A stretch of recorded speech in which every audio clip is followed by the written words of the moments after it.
ਦੀਆਂ ਸਾਰੀਆਂ ਸੰਗਤਾਂ ਨੂੰ ਮੇਰੇ ਵੱਲੋਂ ਬਹੁਤ ਹੀ ਪਿਆਰ ਸਹਿਤ ਵਾਹਿਗੁਰੂ ਜੀ ਕਾ ਖਾਲਸਾ ਵਾਹਿਗੁਰੂ ਜੀ ਕੀ ਫਤਿਹ। मैं सोचता हाँ कि जिहड़ा पिछला साडा टॉपिक सी उस नूं मैं अगे जारी कर लवां। पिछले टॉपिक दे विच असीं ये विचारिया सी कि सिख ने गुरबाणी बनना है, सतगुर की बाणी सत स्वरूप है, गुरबाणी बणीए। सिख की जिंदगी का एम होना चाहिए, ये निशाना होना चाहिए कि मैं गुरबाणी बनना है। तो गुरबाणी किवें बनना है, ये बारे असीं पिछी जिहड़ी पिछले हफ्ते की विचार सी उस नूं असीं अगे तोड़ रहे हैं कि जे प्रभु निर्वैर है तो असीं निर्वैर बनना है। जे असीं गुरबाणी च पढ़िया निरभौ, तो निरभौ केवल पढ़न तक सीमित नहीं रहना, इस तो अगला सफर भी शुरू करना है, निरभौ बनना है। केवल असीं करता पढ़ना नहीं है, बनना है। केवल असीं सैबंग पढ़ना नहीं है, बनना है। केवल असीं अकुल पढ़ना नहीं है, अकुल बनना है। केवल चिंतामन पढ़ना नहीं है, चिंतामन होना है, अजूनी होना है। इस तरह अकाल होना है, इसी तरह निरभय होना है। असीं सारा कुछ होना है। सच विच जे पुछो ते इस दा नाम ही बंदगी है, इस दा नाम भगती है। जिन्ने भी रब दे नाम ने सारे रब दे गुण ने। ते जेकर असीं उन्हां गुणां नूं धारण कर लैंदे हां ते असीं ही रब हो जांदे हां, उहदा रूप बन जांदे हां। फिर हर हर जंद एक है बन जाता है। गुरु कृपा जे नरको कीनी ते जुगत पछानी, नानक लीन पयो गोविंद सिंह जो पानी संग पानी। इदां हरि दा जन हरि दा रूप हो जाता है। जिन्हां ना विसरै नाम सिख ने हिया, भेद ना जानो मूल साईं जिहिया। गल की रब दे गुणां नूं धारण करके असीं गुणां च समाउणा है। जिन्हों असीं गुरबाणी च पढ़दे हां, सब गुण तेरे मैं ना ही होए, जिन गुण कीते भगत ना होए। गुणां नूं धारण कीते बिना भगती नहीं है, गुणां नूं धारना ही भगती है। ते इन्हां गुणां नूं किवें धारना है? गावो राम के गुण गीत। असीं इन्हां गुणां नूं गाउणा है ते गा के इहदे च समा जाना है। गाण दा भाव हुक्म च आ जाना, गाउण दा भाव मन लेना। जिवें असीं पढ़दे हां, गावन तुदनों पवन पानी बैसंतर गावे राजा धर्म दुआरे। हुण हवा अग पानी गा रहे ने, किवें गा रहे ने? हुण जे पानी कीर्तन करन बह जाएगा, गाण लग जाएगा, ते वाजे नूं गाल देगा, तबले नूं गाल देगा। अग गाण वास्ते बैठ जाए ते अग ते वाजे तबले नूं साड़ देगी। गा रहे मैंने हुक्म मन रहे ने, ਉਹਦੇ ਨਿਯਮਾਂ ਚ ਚੱਲ ਰਹੇ ਨੇ। ਲਾਅ ਆਫ ਨੇਚਰ ਦੇ ਵਿੱਚ, ਕਾਦਰ ਦੇ ਉਸ ਨਿਯਮਾਂ ਦੇ ਵਿੱਚ, ਰੱਬ ਦੇ ਹੁਕਮ ਦੇ ਵਿੱਚ ਉਹ ਚੱਲ ਰਹੇ ਨੇ। ਇਹਨੂੰ ਕਹਿੰਦੇ ਨੇ ਗਾਉਣਾ। ਗਾਵੋ ਰਾਮ ਕੇ ਗੁਣ ਗੀਤ। ਉਹਨਾਂ ਗੁਣਾਂ ਨੂੰ ਗਾਉਣ ਦਾ ਭਾਵ ਧਾਰਨ ਕਰਨਾ। ਗੁਣ ਕਹੇ ਗੁਣੀ ਸਮਾਵਣਿਆ। ਜੇ ਅਸੀਂ ਗੁਣ ਕਹਿ ਰਹੇ ਹਾਂ ਤੇ ਕਹਿ ਕੇ ਉਹਦੇ ਚ ਸਮਾ ਜਾਣਾ ਹੈ। ਅਸੀਂ ਉਹਨਾਂ ਗੁਣਾਂ ਚ ਸਮਾ ਜਾਣਾ ਹੈ। ਔਰ ਪਿਛਲੇ ਹਫ਼ਤੇ ਅਸੀਂ ਮੰਗਲਾਚਰਨ ਦੀ ਗੱਲ ਕੀਤੀ ਸੀ। ਇੱਕ ਓਂਕਾਰ ਤੋਂ ਸੈਭੰਗ ਤੱਕ ਰੱਬ ਦੇ 8 ਗੁਣ ਅਸੀਂ ਪੜ੍ਹਦੇ ਹਾਂ, ਉਹ ਧਾਰਨ ਕਰਨੇ ਨੇ। ਉਹਨਾਂ 8 ਗੁਣਾਂ ਨੂੰ ਧਾਰਨ ਕਰਨ ਤੇ ਹੀ ਸਾਨੂੰ ਸਮਝ ਪਏਗੀ ਕਿ ਅਸੀਂ ਕਿਵੇਂ ਰੱਬ ਦਾ ਰੂਪ ਹੋਣਾ ਹੈ। ਉਹਨਾਂ 8 ਗੁਣਾਂ ਨੂੰ ਧਾਰਨ ਕਰਨ ਦੇ ਨਾਲ ਅਸੀਂ ਆਪਣੇ ਜੀਵਨ ਦੇ ਵਿੱਚ ਉਸ ਪ੍ਰਭੂ ਨੂੰ ਜਾਣ ਲੈਂਦੇ ਹਾਂ, ਉਸ ਪ੍ਰਭੂ ਦਾ ਰੂਪ ਹੋ ਜਾਂਦੇ ਹਾਂ। ਇੱਥੇ ਮੈਂ 1-2 ਚੀਜ਼ਾਂ ਆਪ ਜੀ ਨੂੰ ਪੇਸ਼ ਕਰ ਦੇਣਾ ਸਲਾਈਡ ਸ਼ੋਅ ਦੇ ਵਿੱਚ।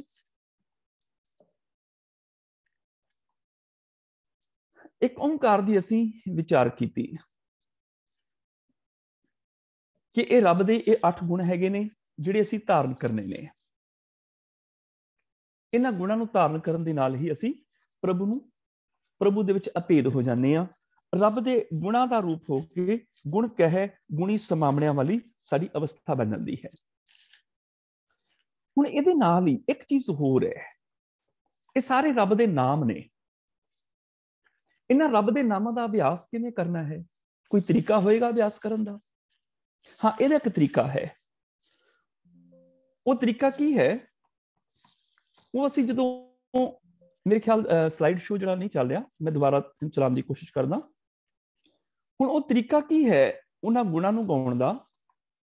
गुणां नूं गाउण दा तरीका है ਨਾਮ ਅਭਿਆਸ। ਨਾਮ ਅਭਿਆਸ ਤੋਂ ਅਸੀਂ ਅੱਜ ਦੀ ਗੱਲ ਸ਼ੁਰੂ ਕਰ ਲੈਂਦੇ ਹਾਂ। ਨਾਮ ਅਭਿਆਸ ਕੀ ਹੈ? ਸਭ ਤੋਂ ਪਹਿਲਾਂ ਮਹਾਨ ਕੋਸ਼ ਦੇ ਵਿੱਚੋਂ ਅਸੀਂ ਇਹ ਸ਼ਬਦ ਚੁੱਕਿਆ, ਨਾਮ ਅਭਿਆਸ। ਉਹਦੇ ਵਿੱਚ 5 ਲਾਈਨਾਂ ਲਿਖੀਆਂ ਹੋਈਆਂ ਨੇ। ਏਦਾਂ ਸਮਝੋ ਪਹਿਰਾ ਇੱਕੋ ਹੀ ਲਿਖਿਆ ਹੋਇਆ, ਪਰ ਉਹਦੀਆਂ ਲਾਈਨਾਂ ਅਸੀਂ ਅੱਜ 5 ਬਣਾ ਲੈਂਦੇ ਹਾਂ। ਨਾਮੀ ਵਿੱਚ ਪ੍ਰੇਮ ਕਰਕੇ, ਉਸਦੇ ਨਾਮ ਦੇ ਤਾਤਪਰਯ ਨੂੰ ਚਿੰਤਨ ਕਰਦੇ ਹੋਏ, ਚਿੱਤ ਵ੍ਰਿਤੀ ਨੂੰ ਬਾਰ-ਬਾਰ ਜੋੜਨ ਦਾ ਅਭਿਆਸ ਕਰਨਾ, ਇਸ ਅਭਿਆਸ ਦੀ ਪਰਪੱਕ ਅਵਸਥਾ ਦਾ ਨਾਮ ਗੁਰਮਤਿ ਵਿੱਚ ਲਿਵ, ਅਤੇ ਉਸ ਤੋਂ ਪ੍ਰਾਪਤ ਹੋਏ ਆਨੰਦ ਨੂੰ ਨਾਮ ਰਸ ਲਿਖਿਆ ਹੈ। ਭਾਈ ਕਾਹਨ ਸਿੰਘ ਜੀ ਨਾਭਾ ਹੋਰਾਂ ਨੇ ਮਹਾਨ ਕੋਸ਼ ਦੇ ਵਿੱਚ ਨਾਮ ਅਭਿਆਸ ਨਾਲ ਸੰਬੰਧਿਤ ਇਹ ਲਫ਼ਜ਼ ਕਿਹਾ। ਹੁਣ ਇੱਕ ਇੱਕ ਕਰਕੇ ਇਹਨਾਂ 5 ਲਾਈਨਾਂ ਨੂੰ ਅਸੀਂ ਵਿਚਾਰ ਲੈਂਦੇ ਹਾਂ। ਨਾਮੀ ਵਿੱਚ ਪ੍ਰੇਮ ਕਰਕੇ। ਹੁਣ ਨਾਮੀ ਵਿੱਚ ਪ੍ਰੇਮ ਭਾਵ ਨਾਮੀ ਕੌਣ ਹੈ? ਜਿਹਦਾ ਨਾਮ ਹੈ ਪ੍ਰਭੂ। ਹੁਣ ਪ੍ਰਭੂ ਨਾਲ ਪ੍ਰੇਮ ਪਾਣਾ ਹੈ, ਤੇ ਪ੍ਰਭੂ ਦਾ ਪ੍ਰੇਮ ਕਿਵੇਂ ਪਾਇਆ ਜਾਏਗਾ? ਉਸ ਦੇ ਨਾਮ ਦੇ ਤਾਤਪਰਯ ਨੂੰ ਚਿੰਤਨ ਕਰਦੇ ਹੋਏ। ਜਿਹੜਾ ਉਹਦਾ ਨਾਮ ਹੈ ਨਾ, ਉਹਦੇ ਨਾਮ ਦੇ ਤਾਤਪਰਜ, ਉਹਦੀ ਜਿਹੜੀ ਮਹਾਨਤਾ, ਉਹਦਾ ਜਿਹੜਾ ਨਾਮ ਦਾ ਭਾਵ ਹੈ, ਉਹਨੂੰ ਚੇਤੇ ਕਰਨਾ, ਨਾਮ ਦੇ ਤਾਤਪਰਯ ਨੂੰ ਚਿੰਤਨ ਕਰਦੇ ਹੋਏ। ਇਹਨੂੰ ਮੈਂ ਦੁਨਿਆਵੀ ਉਦਾਹਰਨ ਦੇ ਕੇ ਸਮਝਾ ਦਿੰਦਾ ਵਾਂ। ਉਦਾਹਰਨ ਦੇ ਤੌਰ ਤੇ ਮੇਰੇ ਮਿੱਤਰ ਨੇ ਸੁਰਜੀਤ ਸਿੰਘ। ਕਿਸੇ ਨੇ ਮੇਰੇ ਸਾਹਮਣੇ ਨਾਮ ਲਿਆ ਸੁਰਜੀਤ ਸਿੰਘ, ਤੇ ਮੈਨੂੰ ਬਹੁਤ ਸਾਰੇ ਸੁਰਜੀਤ ਸਿੰਘ ਯਾਦ ਆ ਗਏ। ਬਹੁਤ ਸਾਰੇ ਸੁਰਜੀਤ ਸਿੰਘ ਮੇਰੇ ਦਿਮਾਗ ਦੇ ਵਿੱਚ ਆ ਗਏ। ਇੱਕ ਇੰਡੀਆ ਵਾਲਾ ਸੁਰਜੀਤ ਸਿੰਘ ਹੈ ਜਿਹੜਾ ਗੁਰਬਾਣੀ ਕੀਰਤਨ ਗਾਇਨ ਕਰਦਾ ਹੈ। ਇੱਕ ਇੰਗਲੈਂਡ ਵਾਲਾ ਸੁਰਜੀਤ ਸਿੰਘ ਹੈ ਜਿਹੜਾ ਗੁਰਬਾਣੀ ਦੀ ਕਥਾ ਬਹੁਤ ਸੋਹਣੀ ਕਰਦਾ ਹੈ। ਇੱਕ ਅਮਰੀਕਾ ਵਾਲਾ ਸੁਰਜੀਤ ਸਿੰਘ ਹੈ ਜਿਹੜਾ ਮੇਰਾ ਬਹੁਤ ਪਿਆਰਾ ਮਿੱਤਰ ਹੈ, ਜਿਹੜਾ ਬਹੁਤ ਗੁਰਬਾਣੀ ਦਾ ਸ਼ੁੱਧ ਉਚਾਰਨ ਕਰਨ ਵਾਲਾ ਹੈ। ਹੁਣ 3 ਹੋ ਗਏ। ਜਦੋਂ ਕਿਸੇ ਨੇ ਮੇਰੇ ਅੱਗੇ ਸੁਰਜੀਤ ਸਿੰਘ ਕਿਹਾ, ਜੇਕਰ ਮੈਨੂੰ ਗੁਰਬਾਣੀ ਦਾ ਸ਼ੁੱਧ ਪਾਠ ਯਾਦ ਆਇਆ ਤੇ ਮੈਨੂੰ ਅਮਰੀਕਾ ਵਾਲੇ ਸੁਰਜੀਤ ਸਿੰਘ ਦੀ ਯਾਦ ਆ ਗਈ, ਇੰਡੀਆ ਵਾਲੇ ਦੀ ਨਹੀਂ, ਇੰਗਲੈਂਡ ਵਾਲੇ ਦੀ ਨਹੀਂ। ਤੇ ਜੇਕਰ ਸੁਰਜੀਤ ਸਿੰਘ ਨਾਮ ਲੈਂਦਿਆਂ ਸਾਰ ਹੀ ਮੈਨੂੰ ਕੀਰਤਨ ਯਾਦ ਆ ਗਿਆ, ਇਹਦਾ ਮਤਲਬ ਕਿ ਮੈਨੂੰ ਇੰਡੀਆ ਵਾਲੇ ਸੁਰਜੀਤ ਸਿੰਘ ਦੀ ਯਾਦ ਆ ਗਈ ਕਿ ਕੀਰਤਨੀਆਂ ਨੇ ਬੜੇ ਸੁਣੇ। ਜੇ ਕਥਾ ਯਾਦ ਆ ਗਈ, ਇਹਦਾ ਮਤਲਬ ਮੈਨੂੰ ਇੰਗਲੈਂਡ ਵਾਲੇ ਸੁਰਜੀਤ ਸਿੰਘ ਦੀ ਯਾਦ ਆ ਗਈ, ਕਿਉਂਕਿ ਸੁਰਜੀਤ ਸਿੰਘ ਨਾਮ ਤੇ ਕਿਸੇ ਦਾ ਵੀ ਹੋ ਸਕਦਾ ਹੈ। ਹਜ਼ਾਰਾਂ ਲੋਕਾਂ ਦਾ ਨਾਮ ਸੁਰਜੀਤ ਸਿੰਘ ਹੋ ਸਕਦਾ ਹੈ। ਬੱਚੇ ਦਾ ਹੋ ਸਕਦਾ ਹੈ, ਬਜ਼ੁਰਗ ਦਾ ਹੋ ਸਕਦਾ ਹੈ, ਆਦਮੀ ਦਾ ਹੋ ਸਕਦਾ ਹੈ, ਸੁਰਜੀਤ ਕੌਰ ਕਿਸੇ ਬੀਬੀ ਦਾ ਨਾਮ ਹੋ ਸਕਦਾ ਹੈ। ਪਰ ਜਦੋਂ ਕਿਸੇ ਨੇ ਸੁਰਜੀਤ ਕਿਹਾ ਤੇ ਮੈਨੂੰ ਕੀ ਯਾਦ ਆਇਆ? ਜੇ ਤੇ ਮੈਨੂੰ ਕੀਰਤਨ ਯਾਦ ਆਇਆ, ਮਤਲਬ ਮੈਂ ਇੰਡੀਆ ਵਾਲੇ ਸੁਰਜੀਤ ਸਿੰਘ ਨੂੰ ਯਾਦ ਕਰ ਲਿਆ। ਜੇ ਕਥਾ ਯਾਦ ਆਈ ਤੇ ਇੰਗਲੈਂਡ ਵਾਲੇ ਸੁਰਜੀਤ ਸਿੰਘ ਨੂੰ ਯਾਦ ਕਰ ਲਿਆ। ਭਾਵ ਜਿਹਦਾ ਅਸੀਂ ਨਾਮ ਲੈਨੇ ਆ, ਉਹਦੇ ਨਾਮ ਦੇ ਤਾਤਪਰਯ ਨੂੰ ਚਿੰਤਨ ਕਰਦੇ ਹਾਂ ਅਸੀਂ। ਪਹਿਲਾਂ ਤੇ ਨਾਮੀ ਵਿੱਚ ਪ੍ਰੇਮ ਕਰਕੇ, ਨਾਮੀ 'ਚ ਸਾਡਾ ਪ੍ਰੇਮ ਹੋਵੇ। ਜਿਹਦਾ ਨਾਮ ਲਈਏ ਸਾਡੇ ਅੰਦਰ ਪ੍ਰੇਮ ਪ੍ਰਗਟ ਹੋ ਜਾਏ, ਖੁਸ਼ੀ ਆ ਜਾਏ, ਆਨੰਦ ਆ ਜਾਏ। ਅਕਸਰ ਸਾਡੇ ਮਿੱਤਰ ਦਾ ਕੋਈ ਨਾਂ ਲੈਂਦਾ ਹੈ, ਅਸੀਂ ਖੁਸ਼ ਹੋ ਜਾਂਦੇ ਆ, ਉਹ ਫਲਾਣਾ ਆਦਮੀ, ਉਹ ਤੇ ਮੇਰਾ ਬੜਾ ਮਿੱਤਰ ਹੈ। ਤੇ ਜੇਕਰ ਸਾਡੇ ਦੁਸ਼ਮਣ ਦਾ ਕੋਈ ਨਾਂ ਲਏ, ਅਸੀਂ ਕਹਿੰਦੇ ਛੱਡ ਪਰਾਂ, ਉਹਦਾ ਕੀ ਨਾਂ ਲੈਣਾ ਸੀ ਤੂੰ। ਅਸੀਂ ਦੁਸ਼ਮਣ ਦਾ ਨਾਮ ਸੁਣਨਾ ਪਸੰਦ ਨਹੀਂ ਕਰਦੇ, ਪਰ ਮਿੱਤਰ ਦਾ ਨਾਮ ਸੁਣ ਕੇ ਖੁਸ਼ ਆ ਜਾਂਦੇ ਆ। ਨਾਮੀ ਵਿੱਚ ਪ੍ਰੇਮ ਕਰਕੇ, ਜਦੋਂ ਕਿਸੇ ਨੇ ਨਾਮੀ ਦਾ ਨਾਮ ਲਿਆ, ਨਾਮੀ 'ਚ ਇੰਨਾ ਪ੍ਰੇਮ ਹੋਵੇ, ਉਹਦਾ ਨਾਮ ਸੁਣਦਿਆਂ ਖੁਸ਼ੀ ਪੈਦਾ ਹੋ ਜਾਏ, ਆਨੰਦ ਪੈਦਾ ਹੋ ਜਾਏ। ਨਾਮ ਸੁਣ ਮਨ ਰਹੱਸੀ ਹੈ, ਨਾਮ ਸੁਣ ਕੇ ਖੁਸ਼ੀ ਪੈਦਾ ਹੋ ਜਾਏ ਤਾਂ ਪਾਏ ਮੋਖ ਦੁਆਰ। ਹੁਣ ਨਾਮੀ ਵਿੱਚ ਪ੍ਰੇਮ ਕਰਕੇ ਮੈਨੇ ਜਦੋਂ ਕੋਈ ਮੇਰੇ ਪ੍ਰਭੂ ਦਾ ਨਾਮ ਲਏ, ਮੇਰੇ ਅੰਦਰ ਪ੍ਰੇਮ ਪ੍ਰਗਟ ਹੋ ਜਾਏ, ਖੁਸ਼ੀ ਪ੍ਰਗਟ ਹੋ ਜਾਏ, ਆਨੰਦ ਪ੍ਰਗਟ ਹੋ ਜਾਏ। ਫਿਰ ਉਸ ਦੇ ਨਾਮ ਦੇ ਤਾਤਪਰਯ ਨੂੰ ਚਿੰਤਨ ਕਰਦੇ ਹੋਏ, ਉਹ ਜਿਹੜਾ ਨਾਮੀ ਹੈ, ਮੈਂ ਉਸ ਨਾਮੀ ਦੇ ਤਾਤਪਰਯ ਨੂੰ ਚਿੰਤਨ ਕਰਾਂ, ਕੌਣ ਹੈ ਉਹ। ਉਦਾਹਰਨ ਦੇ ਤੌਰ ਤੇ ਕਿਸੇ ਨੇ ਸੁਰਜੀਤ ਸਿੰਘ ਕਿਹਾ, ਨਾ ਮੈਨੂੰ ਕਥਾ ਯਾਦ ਆਈ, ਨਾ ਕੀਰਤਨ, ਨਾ ਸ਼ੁੱਧ, ਕੁਝ ਵੀ ਯਾਦ ਨਹੀਂ ਆਇਆ। ਇਹਦਾ ਮਤਲਬ ਮੈਂ ਇਕੱਲਾ ਜ਼ਬਾਨ ਤੋਂ ਸੁਰਜੀਤ ਸਿੰਘ ਕਹਿ ਦਿੱਤਾ, ਪਰ ਮੈਂ ਯਾਦ ਕਿਸੇ ਨੂੰ ਵੀ ਨਹੀਂ ਕੀਤਾ। ਕਿਸੇ ਨੂੰ ਯਾਦ ਕੀਤਾ ਹੀ ਨਹੀਂ, ਨਾ ਇੰਡੀਆ ਵਾਲੇ ਸੁਰਜੀਤ ਸਿੰਘ ਨੂੰ, ਨਾ ਅਮਰੀਕਾ ਵਾਲੇ ਨੂੰ। ਇਸੇ ਤਰ੍ਹਾਂ ਜਦੋਂ ਕਿਸੇ ਨੇ ਸਾਡੇ ਸਾਹਮਣੇ ਨਾਮ ਲਿਆ ਪ੍ਰਭੂ, ਅਕਾਲ ਪੁਰਖ, ਜਦੋਂ ਕਿਸੇ ਨੇ ਸਾਡੇ ਸਾਹਮਣੇ ਨਾਮ ਲਿਆ ਹਰੀ, ਸਾਨੂੰ ਕੀ ਯਾਦ ਆਇਆ? ਕੁਛ ਯਾਦ ਆਇਆ? ਜੇ ਕੁਛ ਯਾਦ ਨਹੀਂ ਆਇਆ, ਅਸੀਂ ਰੱਬ ਨੂੰ ਯਾਦ ਨਹੀਂ ਕੀਤਾ। ਕਿਉਂਕਿ ਜਦੋਂ मैं अपने मित्र ਨੂੰ याद करदा, मेरे मित्र ਦਾ चेहरा मोहरा मेरी ਅੱਖਾਂ सामने आ ਜਾਂਦਾ है। मैं अपने पुत्र ਨੂੰ याद करदा, ਮੈਨੂੰ पुत्र ਦੇ गुण ਔਗਣ मेरे सामने आ ਜਾਂਦੇ ਨੇ। ਮੈਨੂੰ अपने पुत्र ਦੀਆਂ ਸ਼ਰਾਰਤਾਂ, अपने पुत्र ਦਾ ਸ਼ਰੀਫ ਸੁਭਾਅ, हर तरह ਦਾ गुण, हर तरह ਦਾ ਔਗਣ मेरे ਅੱਖਾਂ सामने आ ਜਾਂਦੇ। ਜਦੋਂ ਕੋਈ ਮੇਰੇ ਭਰਾ ਦਾ ਨਾਮ ਲਵੇ, ਮੈਨੂੰ ਭਰਾ ਦੇ ਗੁਣ ਔਗਣ, ਚਿਹਰਾ ਮੋਹਰਾ, ਰੂਪ ਰੰਗ ਸਭ ਕੁਝ ਯਾਦ ਆ ਜਾਂਦਾ ਹੈ। ਜਦੋਂ ਕੋਈ ਮੇਰੀ ਭੈਣ ਦਾ ਨਾਮ ਲਵੇ, ਮੈਨੂੰ ਭੈਣ ਦਾ ਚਿਹਰਾ, ਗੁਣ ਔਗਣ ਸਾਰਾ ਕੁਝ ਯਾਦ ਆ ਜਾਂਦਾ ਹੈ। ਪਰ ਜਦੋਂ ਮੈਂ ਜ਼ਬਾਨ ਤੋਂ ਕਿਹਾ प्रभु, कुछ याद आया? कोई रूप, कोई रंग, कोई आकार, कोई स्वरूप, कोई गुण, कोई औगण जे नहीं याद आया, मैं फिर रब नूं याद नहीं किया। मैं नहीं याद किया। फिर याद उदों मन्नी जाएगी जदों उहदे नाम दे तात्पर्य नूं मैं चिंतन करांगा। प्रभु, वाह, वो प्रभु है जिहड़ा जूना च नहीं आउंदा। अवतारवाद दे झगड़े ही मुक जाणगे मेरे। वो प्रभु जिहड़ा सैभंग है, जिहड़ा स्वयं तो प्रकाश है, अपने सारे खड़ा है। फिर मैनूं समझ पै जाएगी रब जूना च नहीं आउंदा, उत्ते सैभंग है। वो प्रभु जिहड़ा निर्वैर है, उसदी किसी नाल दुश्मनी नहीं। वो प्रभु जिहड़ा सर्व व्यापक है, करता है, कुल कायनात नूं बनाउण वाला है, पुरख है, मेरे सारियां विच है। जे सारियां विच है, फिर मेरा भरम खत्म हो जाएगा कि वो सतवें आसमान ते वखरा दरबार सजा के बैठे, क्योंकि उत्ते सर्व व्यापक है, उत्ते हर थां ते ही है। जै जै पेखो तै हजूर दूर कतों ना जाई। हुण जदों मैं प्रभु दा नाम लवां, उहदे नाम दे तात्पर्य नूं चिंतन करदे होए उहदे गुण मैनूं चेते आ जाण, उहदा सुभाव चेते आ जाए, चित्त वृत्ति नूं बार-बार जोड़न दा अभ्यास करना, उस प्रभु दे गुणां नूं बार-बार चेते च वसाउणा, बार-बार याद करना, मेरा प्रभु निर्वैर है, मैं उहदे वर्गा बनना है, मैं भी निर्वैर होवां। मेरा प्रभु निरभौ है, मैं उहदे वर्गा बनना है, मैं निरभौ होवां, मैं उहदे वर्गा बन जावां। ਜਦੋਂ मैं सचमुच उन्हां गुणां दा अभ्यास करांगा, निर्वैर होवांगा, निरभौ होवांगा, इस अभ्यास की परपक अवस्था का नाम गुरमत विच लिव। ਜਦੋਂ मैं डरना छड़ दियांगा, जंतर मंत्र तंत्र भूत प्रेत राहु केतु शनि मंगल ग्रह तो मेरी लिव लग गई निर्वैर दे विच, निरभौ दे विच मेरी लिव लग गई। ਜਦੋਂ मैं किसी नाल दुश्मनी नहीं करांगा, निर्वैर हो जावांगा, मेरी निर्वैर दे विच लिव लग गई। ਉਹਦਾ नाम है ना। ਜਦੋਂ मैं समाज ਦੇ ਲਈ ਕੋਈ ਚੰਗੇ ਕੰਮ ਕਰਾਂਗਾ, ਮੇਰੀ ਕਰਤਾ ਵਿੱਚ ਲਿਵ ਲੱਗ ਜਾਏਗੀ। ਜਦੋਂ मैं ਸਤਨਾਮ ਦੇ ਵਿੱਚ ਲਿਵ ਜੋੜਾਂਗਾ, मैं सच बोलांगा, सच सुनांगा, सच देखांगा, सच्चे कर्म करांगा, सच्ची सोच सोचांगा, मेरी सतनाम ਦੇ ਵਿੱਚ ਲਿਵ ਲੱਗ ਗਈ। ਇਸ ਅਭਿਆਸ ਦੀ ਪਰਪਕ ਅਵਸਥਾ ਦਾ ਨਾਮ ਗੁਰਮਤ ਵਿੱਚ ਲਿਵ ਅਤੇ ਉਸ ਤੋਂ ਪ੍ਰਾਪਤ ਹੋਏ ਆਨੰਦ ਨੂੰ ਨਾਮ ਰਸ ਲਿਖਿਆ ਹੈ। ਜਦੋਂ मैं ਇਹਨਾਂ गुणा का आनंद प्राप्त करांगा, ये उहदा रस होएगा नाम का। जो मैं अपने दुश्मन नूं भी इस तरह देखांगा, वो मेरा मित्र है, ते निर्वैरता का जिहड़ा नाम है ना, निर्वैर, उहदा रस प्राप्त हो जाएगा मैनूं। यही आनंद है। जो मैं किसी गरीब का हक नहीं मारांगा, अपने हक की कमाई कर लैके आवांगा, मैं सैभंग का रस मार लवांगा, मैं आनंद माणांगा। उदाहरण के तौर पर मेरा तुहाडे नाल प्रेम है, तुहाडा नाम सुरजीत सिंह है, मेरा तुहाडे नाल प्रेम है। जदों मैं तुहाडे नाल प्रेम कीता, किसी ने तुहाडे नाम मेरे सामने लिया सुरजीत सिंह, ते मैं प्रेम नाल भर गया, खुशी नाल, आनंद नाल, वाह वो ते मेरा मित्र है, यह नामे विच प्रेम करके। जदों तुहाडा नाम लिया सुरजीत सिंह, तुहाडा चेहरा मोहरा मेरी अखां सामने आ गया, सोहनी दस्तार सजी है, प्रकाशमान दाड़ा है, चेहरा हंसू हंसू करदा है, निमरता है, मिठी जुबान है, उहदे नाम दे तात्पर्य नूं चिंतन कर लिया। फिर चित्त वृत्ति च बार बार जोड़न दा अभ्यास किया, मेरा मित्र मिठा बोलदा है, उहदे विच निमरता है, उहदे च शुभ गुण हन।